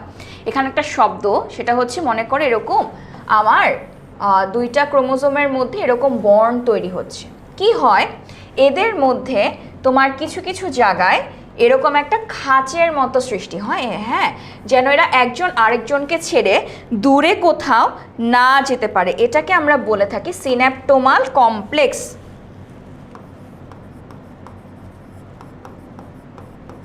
ঠিক আছে, এদের মধ্যে কি হয়, এদের মধ্যে একটা বন্ড বা খাঁচার তৈরি হয়, সেটাকে আমরা বলে থাকি সিন্যাপটোমাল কমপ্লেক্স। এরকম মনে করো জিনিস, এদের মধ্যে এরকম একটা বন্ডের মতো তৈরি হয়। এই জিনিসটা মনে রাখবে, এটা কিন্তু বাইভ্যালেন্টের ভিতর অর্থাৎ জোড়ার মধ্যে তৈরি হয়। আচ্ছা, এরপরে চলে আসি, আমাদের এই পর্যায়টা তো শেষ। এখন আসি এই পর্যায়ের শেষে না একটা বিশেষ ঘটনা ঘটে। কি হয়, এই যে বাইভ্যালেন্টের যে সেন্ট্রোমিয়ারগুলো আছে না, মনে করো এর এই সেন্ট্রোমিয়ার এবং এর এই সেন্ট্রোমিয়ার, এরা না এদের মধ্যে একটা বিকর্ষণের সূচনা করতে থাকে, মানে শুরু হতে থাকে। ঠিক আছে, এদের মধ্যে একটা বিকর্ষণের সূচনা আমরা অনেকটাই দেখতে পাই। এই যে এই জায়গাগুলোতে দেখবে একটা, মানে এদের মধ্যে একটা পার্থক্য বা দূরে যাওয়ার একটা জিনিসের সৃষ্টি হয়। তো কি হয়, এই যে বাইভ্যালেন্টের ক্রোমোসোম দ্বয়ের মধ্যে অর্থাৎ দুইটা যে জোড়া ছিল তাদের সেন্ট্রোমিয়ারগুলোর মধ্যে একটা বিকর্ষণ শুরু হয়। বিকর্ষণ শুরু হওয়া মানে কি, তারা কায়াজমার স্থান থেকে আস্তে আস্তে এরকম দূরে সরে যেতে থাকে। দূরে সরে যাওয়ার কারণে কি হয়, এদের সেন্ট্রোমিয়ারের মধ্যেই প্রথমটা হয় এবং ব্যাপকভাবে বিকর্ষণটা চলতে থাকে। এবং মধ্যবর্তী স্থানে যখন মনে করে এরা তো এইভাবে ছিল, এইভাবে ছিল না, তো কি হয়, এদের মধ্যে না একটা বিভাজন, অর্থাৎ তারা যখন বিকর্ষণ আকারে দুইজন দুই সাইডের দিকে চলতে থাকে তখন এদের মাঝে না একটা লুপের সৃষ্টি হয়, মানে একটা ফাঁকা অংশের সৃষ্টি হয়। ঠিক আছে, জিনিসটা হচ্ছে আর একটু ভালো করে তোমাদেরকে আমি নেক্সট স্লাইডটাতে দেখাই। দেখো,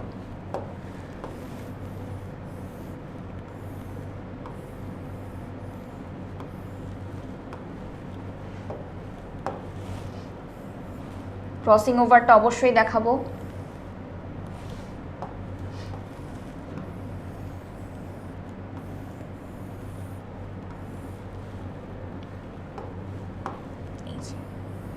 এদের এই যে কায়াজমা যে ছিল না, এদের মধ্যে কি হয়, একটা বিকর্ষণের তৈরি হয়, অর্থাৎ এই সেন্ট্রোমিয়ারগুলা একজন আরেকজনকে রেখে দূরে সরতে থাকে।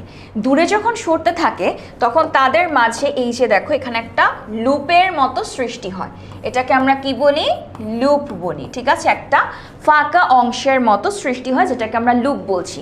এবং এই লুপটা সৃষ্টি হওয়ার সময় লক্ষ্য রাখবা, যখন এরকম দুইটা কায়াজমার সৃষ্টি হবে, অর্থাৎ এখানে একটা এখানে একটা, তখন দেখা যায় এদের এই যে মাঝের যে এই যে লুপের কারণে যে কোণগুলো আছে না, এই কোণে একটা কোণে মূলত এই লুপটার সৃষ্টি হয়, সেটাকে আমরা বলি 90 ডিগ্রি লুপ। আবার বলি, কায়াজমাটার মধ্যে যখন বিকর্ষণ হয় অর্থাৎ একজন আরেকজনকে রেখে যখন দূরে চলে যায় তখন তাদের মধ্যে একটা ফাঁকা অংশের সৃষ্টি হয়, যেটাকে আমরা বলি একটা লুপ।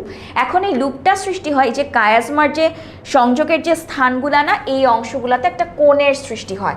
সেই কোণটা যখন দুইটা কায়াজমা হবে অর্থাৎ নিচে একটা উপরে একটা, তখন সেটার মান দাঁড়ায় 90 ডিগ্রি। আর যদি তুমি দেখো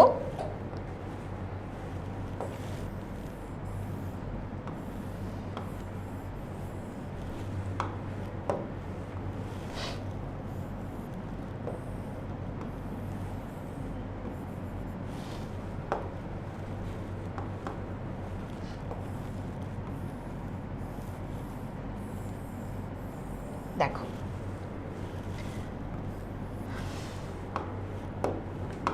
এরকম যদি হয় যে শুধুমাত্র একটা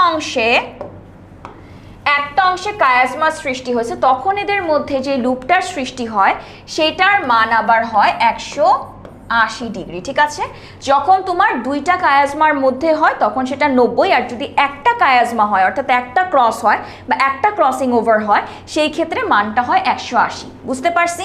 দেখো এখানে কিন্তু দুইটা ছিল, নিচে একটা উপর একটা, আর ওখানে শুধুমাত্র একটা, নিচে কিন্তু হয় নাই, তাই ওটার লুপের মান কত হচ্ছে 180, আর এখানে কত 90।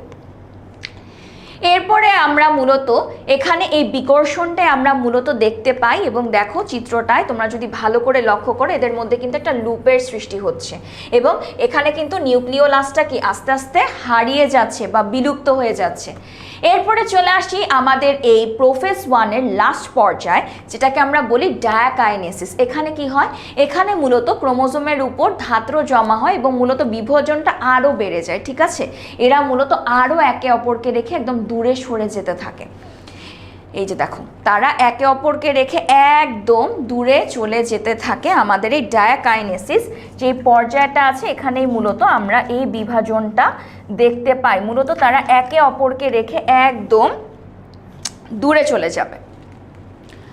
এই যে এই পর্যায়ে বাইভ্যালেন্টের প্রতি ক্রোমোজোমের উপর ধাত্র জমা হয়, তখন আর ক্রোমাটিড বিভক্ত দেখা যায় না। ঠিক আছে, মানে একটা লেয়ারের মতো তৈরি হয়, এবং একসময় বাইভ্যালেন্টগুলো নিউক্লিয়াসের কেন্দ্রস্থল থেকে পরিধির দিকে অর্থাৎ ওই যে দুই কোণার দিকে চলে যেতে থাকে। এই উপপর্যায়ের শেষ দিকে আমরা নিউক্লিওলাস অদৃশ্য হয়ে যায়, অর্থাৎ যেই গোলাকার অংশটা আছে সেটাকে আর আমরা এই ধাপে দেখব না, এবং নিউক্লিয়ার এনভেলপের অবিলুপ্তি ঘটে এবং প্রাণীকোষের সেন্ট্রিওল মেরুতে। কারণ এখন প্রোফেজ ধাপের পর আমাদের যে ধাপটা হয় মেটাফেজ, সেই ক্ষেত্রে কিসের সৃষ্টি হয়, স্পিন্ডল তন্তু। তাই স্পিন্ডল তন্তু সৃষ্টি হতে গেলে প্রাণীকোষে কিসের প্রয়োজন, সেন্ট্রিওল। তো সেটার আবির্ভাব মূলত আমরা এখানে দেখি। তোমরা যদি ডিপ্লোটিনের জিনিসটা দেখো যে আমরা সবটাই সেমভাবেই আঁকবো, প্রতিটা জিনিসই কিন্তু সেম। তোমার এই কোষ প্রাচীর আঁকা, তোমার ভেতরের নিউক্লিয়ার মেমব্রেনটা আঁকাও সেম, তোমার জাস্ট ভেতরের যে ক্রোমোজোম তার অবস্থানটা তোমার একটু দেখাতে হবে। তুমি যদি এটা একটা লক্ষ্য করো, একটা দিয়ে তোমাদেরকে একটু দেখাই আপু। যখন আমরা এই ক্লাসগুলো করব তখন আমরা আরও ডিটেলসে এই বিষয়গুলো নিয়ে পড়াশোনা করব। দেখো এরকম একটা মূলত তাদের মধ্যে আমরা দেখাবো যে তাদের মধ্যে এক প্রকার লুপের সৃষ্টি হচ্ছে বা বিকর্ষণের সৃষ্টি হচ্ছে, এই জিনিসটাই তোমার জাস্ট দেখাতে হবে ডিপ্লোটিনের ক্ষেত্রে। আর ডায়াকাইনেসিসের ক্ষেত্রে দেখো তোমার সব কিছুই ঠিকঠাক, ঠিক আগেরটার মতোই, পার্থক্য একটা, এখানে তোমার নিউক্লিওলাসটাকে তুমি সরিয়ে ফেলবে।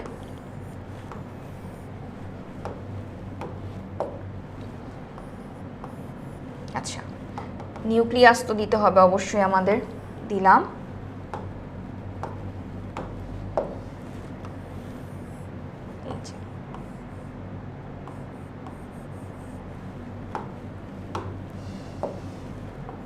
এখন কিন্তু তারা কাছাকাছি থাকবে না, একে অপর থেকে দূরে সরে যাচ্ছে।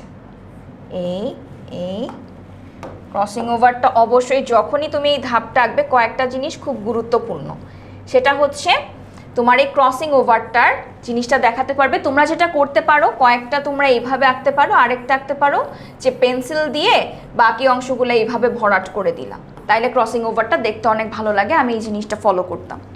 আচ্ছা, তো এটা ছিল আমাদের প্রোফেসের ধাপ, আমি 1। তো আমি একটু ছোট করে যদি আবার বলি, প্রথমে ছিল লেপ্টোটিন, যেখানে কি হচ্ছে আমার নিউক্লিয়ার জল বিয়োজন হচ্ছে, ক্রোমোজোমগুলা সুতার মতো হচ্ছে, প্রাণীকোষ সেটাকে আমরা ফুলের তোড়ার মতো দেখি, যেটাকে আমরা বুকে বলি, এবং একই সাথে সেন্ট্রোমিয়ারগুলো একপাশে সরে যেতে থাকে জোড়া সৃষ্টির জন্য।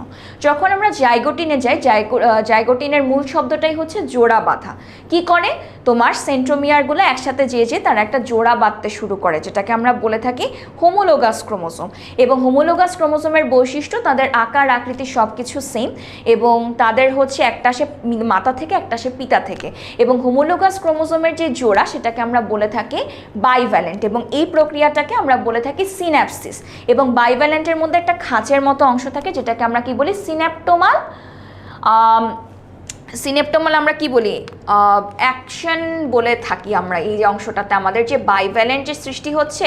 দেখি মনে করো তোমরা, এটাকে আমরা কি বলি, সিনেপ্টোমাল কি বলে থাকি, যখন আমাদের এটার মধ্যে একটা বাইভ্যালেন্টের মধ্যে একটা খাঁজ সৃষ্টি হয় সেটাকে আমরা বলে থাকি সিন্যাপটোমাল কমপ্লেক্স, একটু জটিল করে তোলেন। এরপরে আমরা শিখলাম আমাদের তোমার দাঁড়াও তোমাদেরকে চিত্রগুলা পাশাপাশি দেখাই তাহলে মনে থাকবে বেশি ভালো। এরপরে চলে আসি আমরা প্যাকাইটিনে। প্যাকাইটিনে কি হয়, এদের মধ্যে মূলত ক্রোমোজোমগুলোর মধ্যে একটা আরও ক্রোমাটিডে পরিণত হয়। তো ক্রোমাটিডে পরিণত হলে আমরা বাইভ্যালেন্টে দেখি 2টা করে সেন্ট্রোমিয়ার, 4টা করে ক্রোমাটিড, এবং এই যে 4টা করে ক্রোমাটিড 4, এর জন্য এই উদাহরণটাকে আমরা বলি টেট্রাড। এবং এই সময়টাতে তোমার 2টা সিস্টার ক্রোমাটিড, নন সিস্টার ক্রোমাটিড, একটা বাইভ্যালেন্টের একটা জোড়া, অর্থাৎ এই যে 2টা ক্রোমাটিড যারা দেখতে একই রকম তাদেরকে আমরা বলছি সিস্টার, আর পাশের যে 2টা এর সাথে সম্পর্কটাকে আমি কি বলবো, নন সিস্টার। তো এরা কি করে, এদের মধ্যে একটা বন্ড তৈরি করতে সৃষ্টি করে, যেটাকে আমরা কি বলতেছি, কায়াজমা। ঠিক আছে, হ্যাঁ কায়াজমা বলি। কায়াজমার মধ্যে, এবং কায়াজমার মূল লক্ষ্যটা কি, তার পরবর্তীতে কায়াজমা অর্থাৎ ক্রস যেখানে হচ্ছে, যেখান থেকে ক্রসটা তৈরি হচ্ছে সেই অংশগুলো আলাদা হয়ে যায়, আলাদা ছোট ছোট অংশগুলো আবার একজন আরেকজনের সাথে স্থান পরিবর্তন করে। ঠিক এই যে এরকম স্থান পরিবর্তন, কোথায় গেল আমার, এই তো স্থান পরিবর্তন করার কারণে দেখো এর বৈশিষ্ট্য এর মধ্যে, এর বৈশিষ্ট্য এর মধ্যে, এই পুরো ঘটনাটাকে আমরা বলে থাকি ক্রসিং ওভার। পরবর্তীতে প্যাকাইটিন শেষ হওয়ার পর আমরা চলে যাই ডিপ্লোটিনে। ডিপ্লোটিনের মধ্যে আমরা দেখি বিকর্ষণ শুরু। তোমাকে যদি বলা হয় ক্রসিং ওভার কোথায় হয়, অবশ্যই প্যাকাইটিন ধাপে।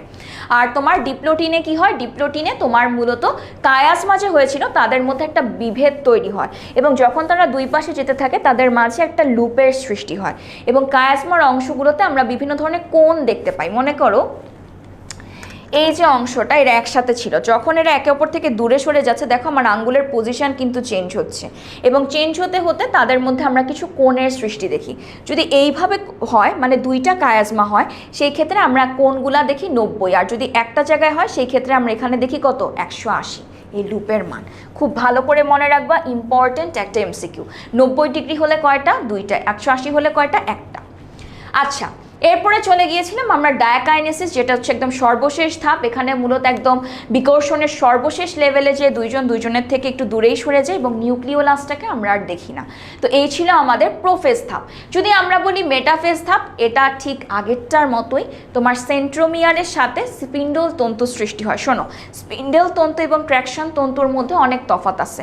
ট্র্যাকশন তন্তু আমি যখন বলছি সেটা কিন্তু শুধুমাত্র আমার সেন্ট্রোমিয়ারের সাথে যুক্ত অবস্থানকে আমি বুঝাবো। যেই স্পিন্ডল তন্তুর অংশটা সেন্ট্রোমিয়ারের সাথে যুক্ত তাকে আমরা কি বলছি, ট্র্যাকশন তন্তু।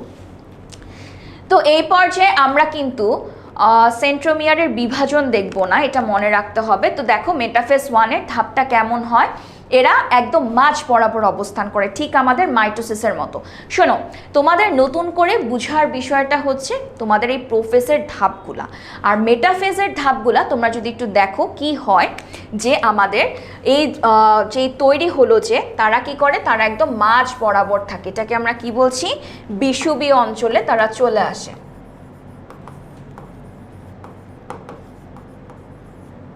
বিষুবীয় অঞ্চল, এবং একই সাথে আমরা কার উৎপত্তি দেখলাম, ট্র্যাকশন তন্তু।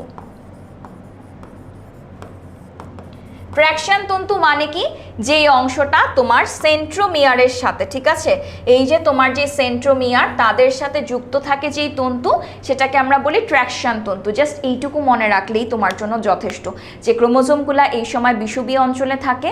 এবং তুমি যদি একটা জিনিস খুব ভালো করে লক্ষ্য করো, সেন্ট্রোমিয়ারগুলা না একটু এইদিকে মুখ করে আসে, মানে এই 2টা সেন্ট্রোমিয়ারকে দেখো মনে হচ্ছে না তারা একটু এইদিকে যেতে চাচ্ছে, আর এগুলাকে দেখো একটু এইদিকে যেতে চাচ্ছে, তাই না? এবং ভালো করে লক্ষ্য করো, মেটাফেজে কিন্তু নিউক্লিয়ার মেমব্রেন বলো, নিউক্লিওলাস বলো, কোনো কিছুই কিন্তু নাই। এটাও একটা ইম্পর্টেন্ট এমসিকিউ। মাইটোসিসের মতো এই ধাপে আমরা কিন্তু কোনো প্রকার নিউক্লিয়ার মেমব্রেন বা নিউক্লিওলাস দেখবই না, ঠিক আছে? তাহলে এটার চিত্রটা যদি আমরা একটু দেখি কিরকম হয়, আমাদের চিত্রটা খুবই সিম্পল। আমার মনে হয় মাইটোসিসের থেকে মানে তোমার মিওসিসের চিত্রগুলো আঁকাটা আরও বেশি সহজ। আমরা যখন ক্লাসগুলো করব তখন আরও বিস্তারিতভাবে আমরা এই জিনিসগুলো শিখব। শিখার তো শেষ নেই আসলে। দেখো কি হবে, জাস্ট এইভাবে দিবা, তুমি চাইলে এইভাবে করেও দিতে পারো। বাস, সিম্পলিও আঁকতে পারো তোমার, এত এটার মতো করে ডিজাইন না করলেও জাস্ট এই যে দুইটা তো একই কালার দেওয়াটা ভুল হয়ে গেল, আমরা ডিফারেন্ট কালার দিব, তাহলে জিনিসটা বুঝতে আমাদের জন্য সুবিধা হবে। এই এর একটা অংশে অবশ্যই আমরা ক্রসিং ওভারটা দেখাবো। বাস, এইভাবে আঁকলেই কিন্তু আমাদের হয়ে যাবে মেটাফেস 1। চলে যাই আমাদের এনাফেস 1। এনাফেস 1-এ কি হয়, ঠিক আগের মতোই হয়, ঠিক আছে। সেন্ট্রোমিয়ার গুলো তোমার মূলত ট্র্যাকশন তন্তুগুলো তাদেরকে টেনে দেয়। এই ক্ষেত্রে একটা মজার পয়েন্ট হচ্ছে, আমরা যখন আগে অ্যানাফেস পড়তাম মাইটোসিসের, তখন আমরা বলতাম অ্যানাফেস ধাপে সেন্ট্রোমিয়ারের বিভাজন হয়, কিন্তু মিওসিস 1 যখন আমি পড়ছি সেটার অ্যানাফেস 1-এ কিন্তু কোনো প্রকার সেন্ট্রোমিয়ার বিভাজন হবেই না। যে জিনিসটা হয়, এদের ট্র্যাকশন তন্তুগুলা বা এদের মধ্যে যে বিকর্ষণটা সেটা বাড়বে, এবং বাড়তে বাড়তে এদের যে ট্র্যাকশন তন্তু আছে না, এই যে যেগুলো মূলত সেন্ট্রোমিয়ারকে ধরে রেখেছে, তাদের মূলত তারা এরকম টানতে থাকে, ঠিক আছে, টানতে থাকে। কিন্তু তাই বলে এটা না যে তাদের মধ্যে বিভাজন তৈরি হয়। যেমন দেখো এখানে কি লেখা, হোমোলোগাস ক্রোমোজোম পৃথক হয়ে যায় বাইভ্যালেন্টের 2টি ক্রোমোজোমে, এবং ক্রোমোজোম সূত্রের সংকোচন অর্থাৎ তোমার ওই যে ট্র্যাকশন যে তন্তু আছে তারা মূলত এরকম টেনে নিয়ে যায়, ঠিক আছে, ট্র্যাকশন তন্তু টেনে নিয়ে যায়। এবং এখানে কিন্তু আমরা দেখো, আচ্ছা এখানে একটা জিনিস তোমাদেরকে আরেকটু ভালো করে দেখাই, কারণ এই জিনিসটা নাহলে তোমরা পরে ক্যাচ করতে পারবা না। আমরা 2টা না একে আমরা এখানে 4টাই আঁকবো, 4টা আঁকলে জিনিসটা তোমাদের জন্য বুঝতে সুবিধা হবে, না হলে কমপ্লেক্স হয়ে যাবে, ঠিক আছে। 4টাই আঁকবো আমরা। দেখো দেখো প্রতিটা চিত্রে কিন্তু 4টা করে, যেমন এখানেও 4টা, এখানেও 4টা, এটা জাস্ট বোঝানোর জন্যই তোমাদেরকে আঁকা। দেখো কি হয়, এখানে আমাদের এই যে 4টা আঁকলাম না, এই 4টার মধ্যে একটা বিভাজন ঘটে যায়। বিভাজনটা দেখো, 2টা চলে যাচ্ছে এই দিকে আর 2টা চলে আসছে এই দিকে, কিন্তু আসলে তারা শুরুর দিকে তারা কিন্তু এইভাবে একটা জোড়া আকারে ছিল, তাই না? যখন আমরা একদম শুরুর দিকে যাই তারা কিন্তু 4টা করেছিল, কিন্তু দেখো বিভাজনটার ক্ষেত্রে লাস্টে যদি আমরা দেখবো একটা কমপ্লিট চেঞ্জ আমরা এখানে লক্ষ্য করব।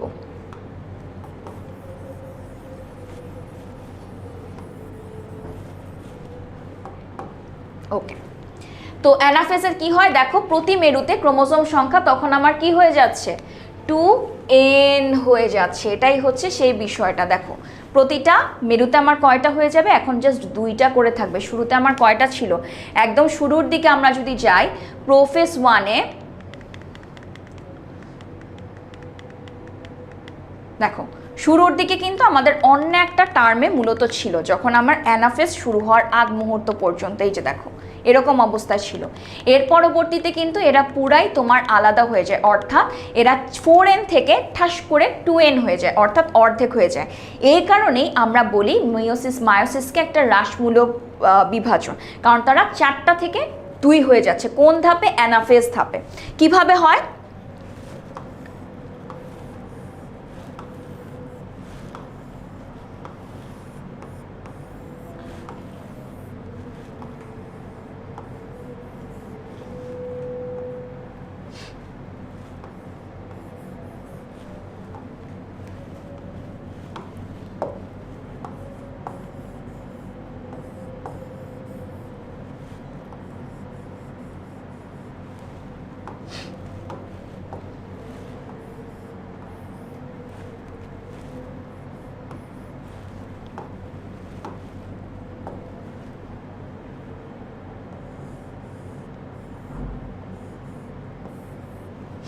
প্রথমে 4টা এঁকে নিবা, তারপর তুমি তোমার মতো করে চেঞ্জ করবা।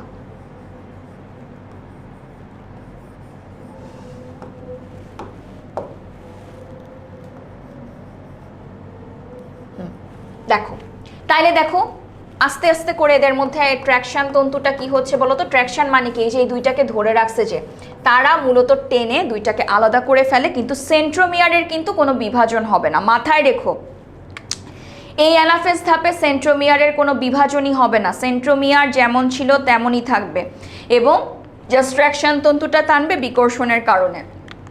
এবং এই ধাপটাতে যখন এই যে তারা বিভিন্ন প্রান্তে যাচ্ছে তাদেরকে এক এক সময় আমরা এক একভাবে দেখি। কখনো তারা এই যে এল আকৃতির হয়, কখনো ভি আকৃতির হয়, কখনো জে আকৃতির হয়, কখনো বা আই আকৃতির হয়।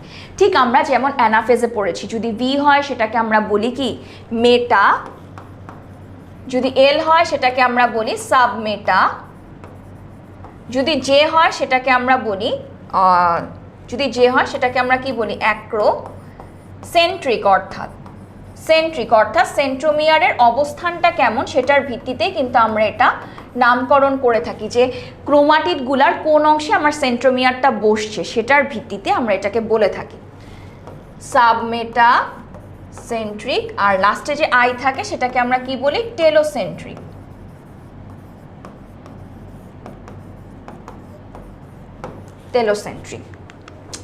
এরপরে চলে আসি টেলোফেজ ধাপ, যেটা ঠিক আগের মতোই, অর্থাৎ এখানেও তোমার প্রত্যেকটা অংশ দেখো চলে আসতেছে, খুব সুন্দরভাবে চলে আসতেছে, নিউক্লিওলাসও আসতেছে, জাস্ট তুমি দুইটা আলাদা করে দিবে। এবং যেহেতু এটা উদ্ভিদ কোষ, তো এখানেও কি আসবে আমার এখানে সুন্দর করে একটা কোষ প্লেট আসবে। এটাই তোমার মূলত প্রোফেজের ধাপগুলো একটু ভালো করে মনে রাখতে হবে, বাকিগুলা করতে তোমার আর খুব একটা প্যারা হবে না। জাস্ট আরেকটা জিনিস মনে রাখতে হবে, অ্যানাফেজে সেন্ট্রোমিয়ারের বিভাজন হয় না, সেন্ট্রোমিয়ারগুলা কিন্তু ঠিকঠাক থাকে, ট্র্যাকশন তন্তুটা টেনে আলাদা করে। আর টেলোফেজটা ঠিক আগের মতো। তো এইভাবেই মূলত ঘটনাটা ঘটে থাকে। যেমন শুরুর দিকে আমরা যদি চিন্তা করতাম, শুরুর দিকে এখানে মূলত 2, 3 এরকম 4টা কোষ ছিল। যখন তোমার অ্যানাফেজ ধাপটা শেষ হলো তখন এখানে আমার কি তৈরি হবে, জাস্ট এখানে আমার 2টা করে চলে যাচ্ছে, তার মানে কি 4-এর অর্ধেক হয়ে যাচ্ছে। এবং এই অংশটার কারণেই এটাকে আমরা হ্রাসমূলক কোষ বিভাজন বলি। এবং ক্রসিং ওভারটা কোথায় হয়েছে? ক্রসিং ওভারটা কিন্তু প্যাকাইটিনে হয়েছে। যখন কায়াজমা হয়, ছোট অংশ কেটে যায়, ছোট অংশের ক্রস হয়, তখনই আমার ক্রসিং ওভারটা হয়। এরপরে আমরা ইন্টারকাইনেসিস হচ্ছে একটা বিরতির পর্ব। দেখো তোমরাও টায়ার্ড হয়ে গিয়েছো, এত কিছু পড়েছো, তো তারাও একটা বিরতি নেয়।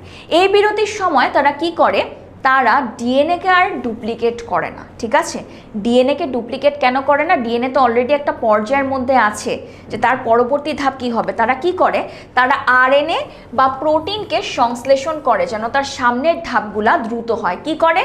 ইন্টারকাইনেসিস। দেখো ইন্টারফেসে ডিএনএর উপর ডিএনএকে ব্যবহার করতেছে, কিন্তু যখন সে ইন্টারকাইনেসিস বা যেটাকে আমরা আরেকটা নাম বলি সাইটোকাইনেসিস, সেই ধাপটা যখন হচ্ছে, সেই সময় কিন্তু আমাদের আরএনএ বা প্রোটিনের চেঞ্জ হচ্ছে, ডিএনএর কিন্তু কোনো প্রকার চেঞ্জ হচ্ছে না। যেটা আপু শুরুতেই তোমাদের ছবিতে সুন্দর করে দেখিয়ে দিয়েছি, যে এই যে মনে করো এই যে আমাদের ইন্টারকাইনেসিস না, এই যে সাইটোকাইনেসিসটাই হচ্ছে আমাদের মূলত ইন্টারকাইনেসিস 1, যেখানে কি করে তারা আরএনএ বা প্রোটিনটাকে সংশ্লেষণে ব্যবহার করে। দেখো কোথায় গেল, এই তো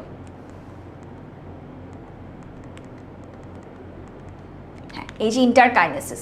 মায়োসিস প্রক্রিয়া নিউক্লিয়াসের প্রথম ও দ্বিতীয় বিভক্তির অন্তর্বর্তীকালীন সময়টাকে আমরা বলে থাকি। এই ক্ষেত্রে আমার শুধুমাত্র ডিএনএর প্রতিরূপ তৈরি হবে, আরএনএ বা প্রোটিনের ডিএনএর প্রতিরূপ তৈরি হবে না, বাট কার পরিবর্তন হবে? আরএনএ বা প্রোটিনের। আচ্ছা, মিওসিস 2 বা মায়োসিস 2 সেটা কমপ্লিটলি আমাদের মাইটোসিস, যা পড়েছি ঠিক তাই। জাস্ট দেখো কি হয় এখানে, তোমার প্রোফেজ 2 ঠিক আগের মতোই জলগুলা বের হয়ে যাবে, ক্রোমোজোমগুলাকে আরও স্পষ্টভাবে দেখতে পাবো। এবং এই সময়টাতে প্রথম হতে ক্রোমোজোমগুলাকে কি ক্রোমাটিডে বিভক্ত হতে দেখা যায়, কারণ তারা আগে কি ক্রোমাটিডেই বিভক্ত হয়ে আসছে মায়োসিস 1 থেকে। এই যে দেখো আগে থেকেই তারা কি এরকম মূলত তোমার ক্রোমাটিড আকারেই তারা আসছে, কিন্তু আমরা যখন মাইটোসিস পড়ি তখন আমরা বলেছিলাম পরবর্তী ধাপে যাওয়ার পর তারা মূলত কি হয়, প্রোমেটাফেজে যাওয়ার পর তারা ক্রোমাটিডে রূপান্তরিত হয়। কিন্তু এখানে কিন্তু শুরুতেই সে যখন মায়োসিস কমপ্লিট করেছে তখনই কিন্তু তার ক্রোমাটিড অলরেডি তৈরি করা ছিল। এবং অবশ্যই যখন তুমি মায়োসিস 2 শুরু করছো, ক্রসিং ওভার প্রত্যেকটা ক্রোমোজোমের ভেতর ক্রসিং ওভার শুরু হবে প্যাকাইটিনের পর থেকে। প্যাকাইটিনের পর থেকে প্রতিটা ধাপে ক্রসিং ওভার দেখাতে হবেই হবে, এটা মাথায় রাখবে ভালো করে। আচ্ছা, সেম ওয়েতে কোষ প্লেটও কিন্তু থাকবে। তোমার কোষ প্লেট আবার সরিয়ে দেওয়া যাবে না, তোমার কিন্তু এখানে সে সাইটোকাইনেসিস 1 বা টেলোফেজ 1 সে কমপ্লিট করে আসছে, তো এখানের কোষ প্লেটও তো তার থাকবে।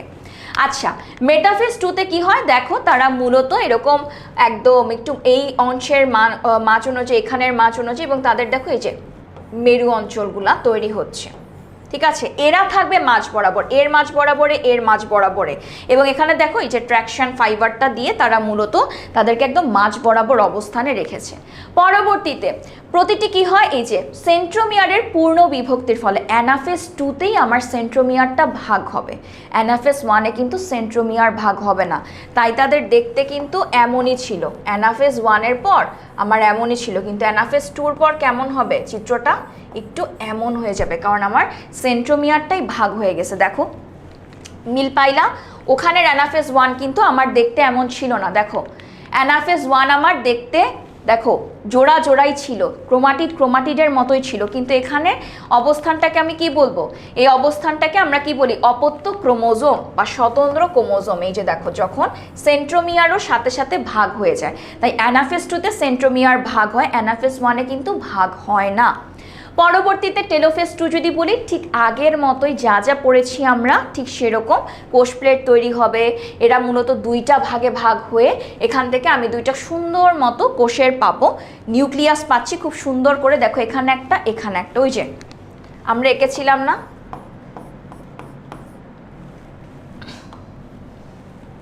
না তোমাদেরকে দেখাই, পূর্বের চিত্রটা দেখাই, তাহলে কম্পেয়ার করতে তোমার জন্য ইজি হবে। একদম শুরুর দিকের স্লাইডে আমরা দেখাই, আপু যেটা একদম শুরুতেই তোমাদেরকে ট্রেইলার দিয়ে দিছি যে আসলে আমরা কি কি শিখতে যাচ্ছি। এই যে এই দেখো 4টা থেকে অর্ধেক হয়ে 2টা, এরপরে কি শুধুমাত্র সিঙ্গেল ছিল, কারণ এখানে কি হয়, কোষ বিভাজন হয়, ক্রোমোজোমের বিভাজন হয়। ক্রোমোজোমের বিভাজনটা কিভাবে হলো, অ্যানাফেজ 2-তে যখন আমার সেন্ট্রোমিয়ারটাই ভাগ হয়ে গেল তখনই মূলত আমার ক্রোমোজোমের বিভাজনটা হলো, ঠিক আছে। এই জিনিসগুলো আমরা মাথায় রাখবো খুব ভালোভাবে, ঠিক আছে। যখনই আমার কি হচ্ছে, তোমার ওই সেন্ট্রোমিয়ারটা ভাগ হচ্ছে তখনই কিন্তু আমার ক্রোমোজোমের বিভাজনটাও হচ্ছে, এবং এরকম আমরা অংশ পাবো। তারপরে আমরা সাইটোকাইনেসিস 2-তে চলে যাব, একদম শেষ ধাপে, যেখানে আমার সাইটোপ্লাজম যে আছে, সাইটোপ্লাজমটা ভাগ হয়ে যাবে, অর্থাৎ প্রতিটি নিউক্লিয়াস তার চারপাশে সাইটোপ্লাজম কোষ ঝিল্লি সহযোগে এরকম স্বতন্ত্র কোষ হয়। কয়টা, 4টা তৈরি হয়, 1টা থেকে 4টে, এবং প্রত্যেকটাই কি ধরনের হয়, হ্যাপ্লয়েড ধরনের হয়ে থাকে।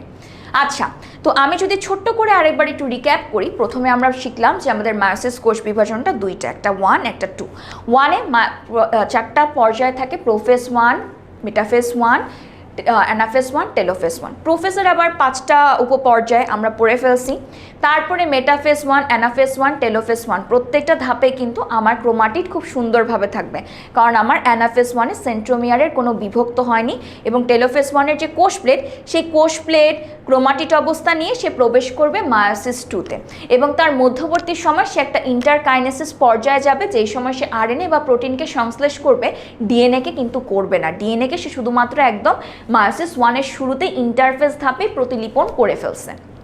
এর পরবর্তীতে সে চলে যাবে মায়োসিস তোমার প্রোফেজ 2-তে যাবে, যেটা ঠিক আগের মতোই জল বিয়োজন হবে, একটু ঘন দেখব আমরা, এবং আমার নিউক্লিয়ালাস তো ছিলই না, তখন থেকে আউট হয়ে গেছে। তো এখানে কি দেখব, টেলোফেজ 1 যখন ছিল তখন কিন্তু আবার ফিরে আসছিল, তাই এই ধাপটাতেও আমরা মূলত একটু দেখাই তোমাদেরকে। এই যে টেলোফেজ ধাপে কিন্তু এই যে নিউক্লিয়ার মেমব্রেন, নিউক্লিওলাস কিন্তু ফিরে আসছিল, কিন্তু তোমরা যদি অ্যানাফেজ 1-এ যাও সেই ক্ষেত্রে কিন্তু পুরোপুরি বিলুপ্তি।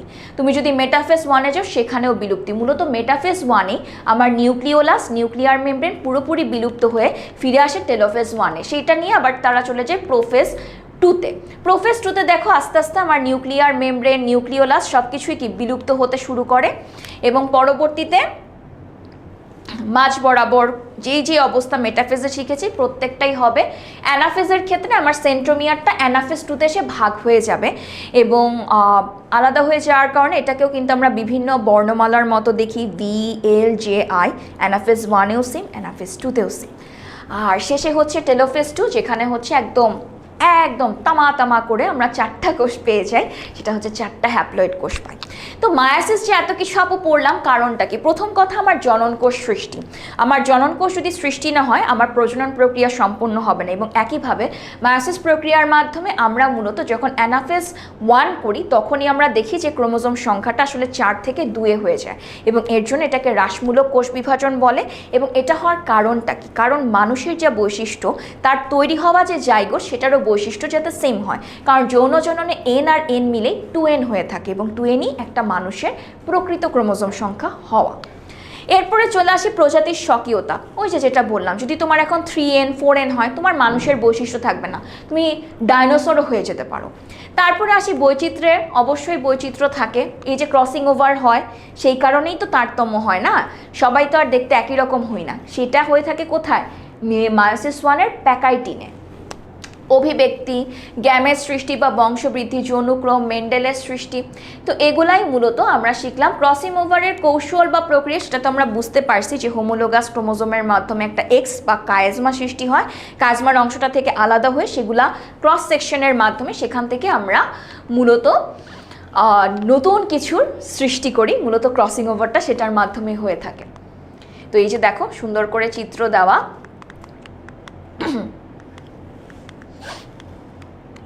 তো আমরা এগুলাই শিখলাম মূলত আমাদের আজকের ক্লাসটাতে। আশা করি মায়োসিসের তোমরা পার্থক্যটা বুঝতে পেরেছো। আমরা যখন এসএসসি লেভেলে ছিলাম, আমরা খুব ছোট্ট করে আসলে জিনিসটা পড়েছিলাম, যে মানে আসলে কিছুই লেখা ছিল না। মায়োসিসের আমি বলবো জাস্ট 2%ই তোমরা শিখেছো, যেটা অ্যাকচুয়ালি অ্যাকুরেটও ছিল না। কিন্তু এখন যেহেতু তুমি ইন্টার লেভেলে উঠেছো, আশা করি তুমি বুঝতে পারছো যে তুমি কতটা বড় হয়ে গিয়েছে। এখন কিন্তু তোমার পড়াশোনার প্রেশারটাও বেড়ে গিয়েছে। আশা করি প্রতিটা ধাপ তোমরা বুঝতে পেরেছো। যখন আমরা আগামীতে ক্লাস করব, ইনশাল্লাহ প্রতিটা ধাপ আমরা আরও ডিটেলসে পড়াশোনা করব, এবং পাশাপাশি আমরা কিছু অ্যানিমেশন ছবিও দেখব যে আসলে কিভাবে জিনিসগুলো হয়। তাহলে তোমাদের জন্য জিনিসগুলো আরও ক্লিয়ার হয়ে যাবে ইনশাল্লাহ। তো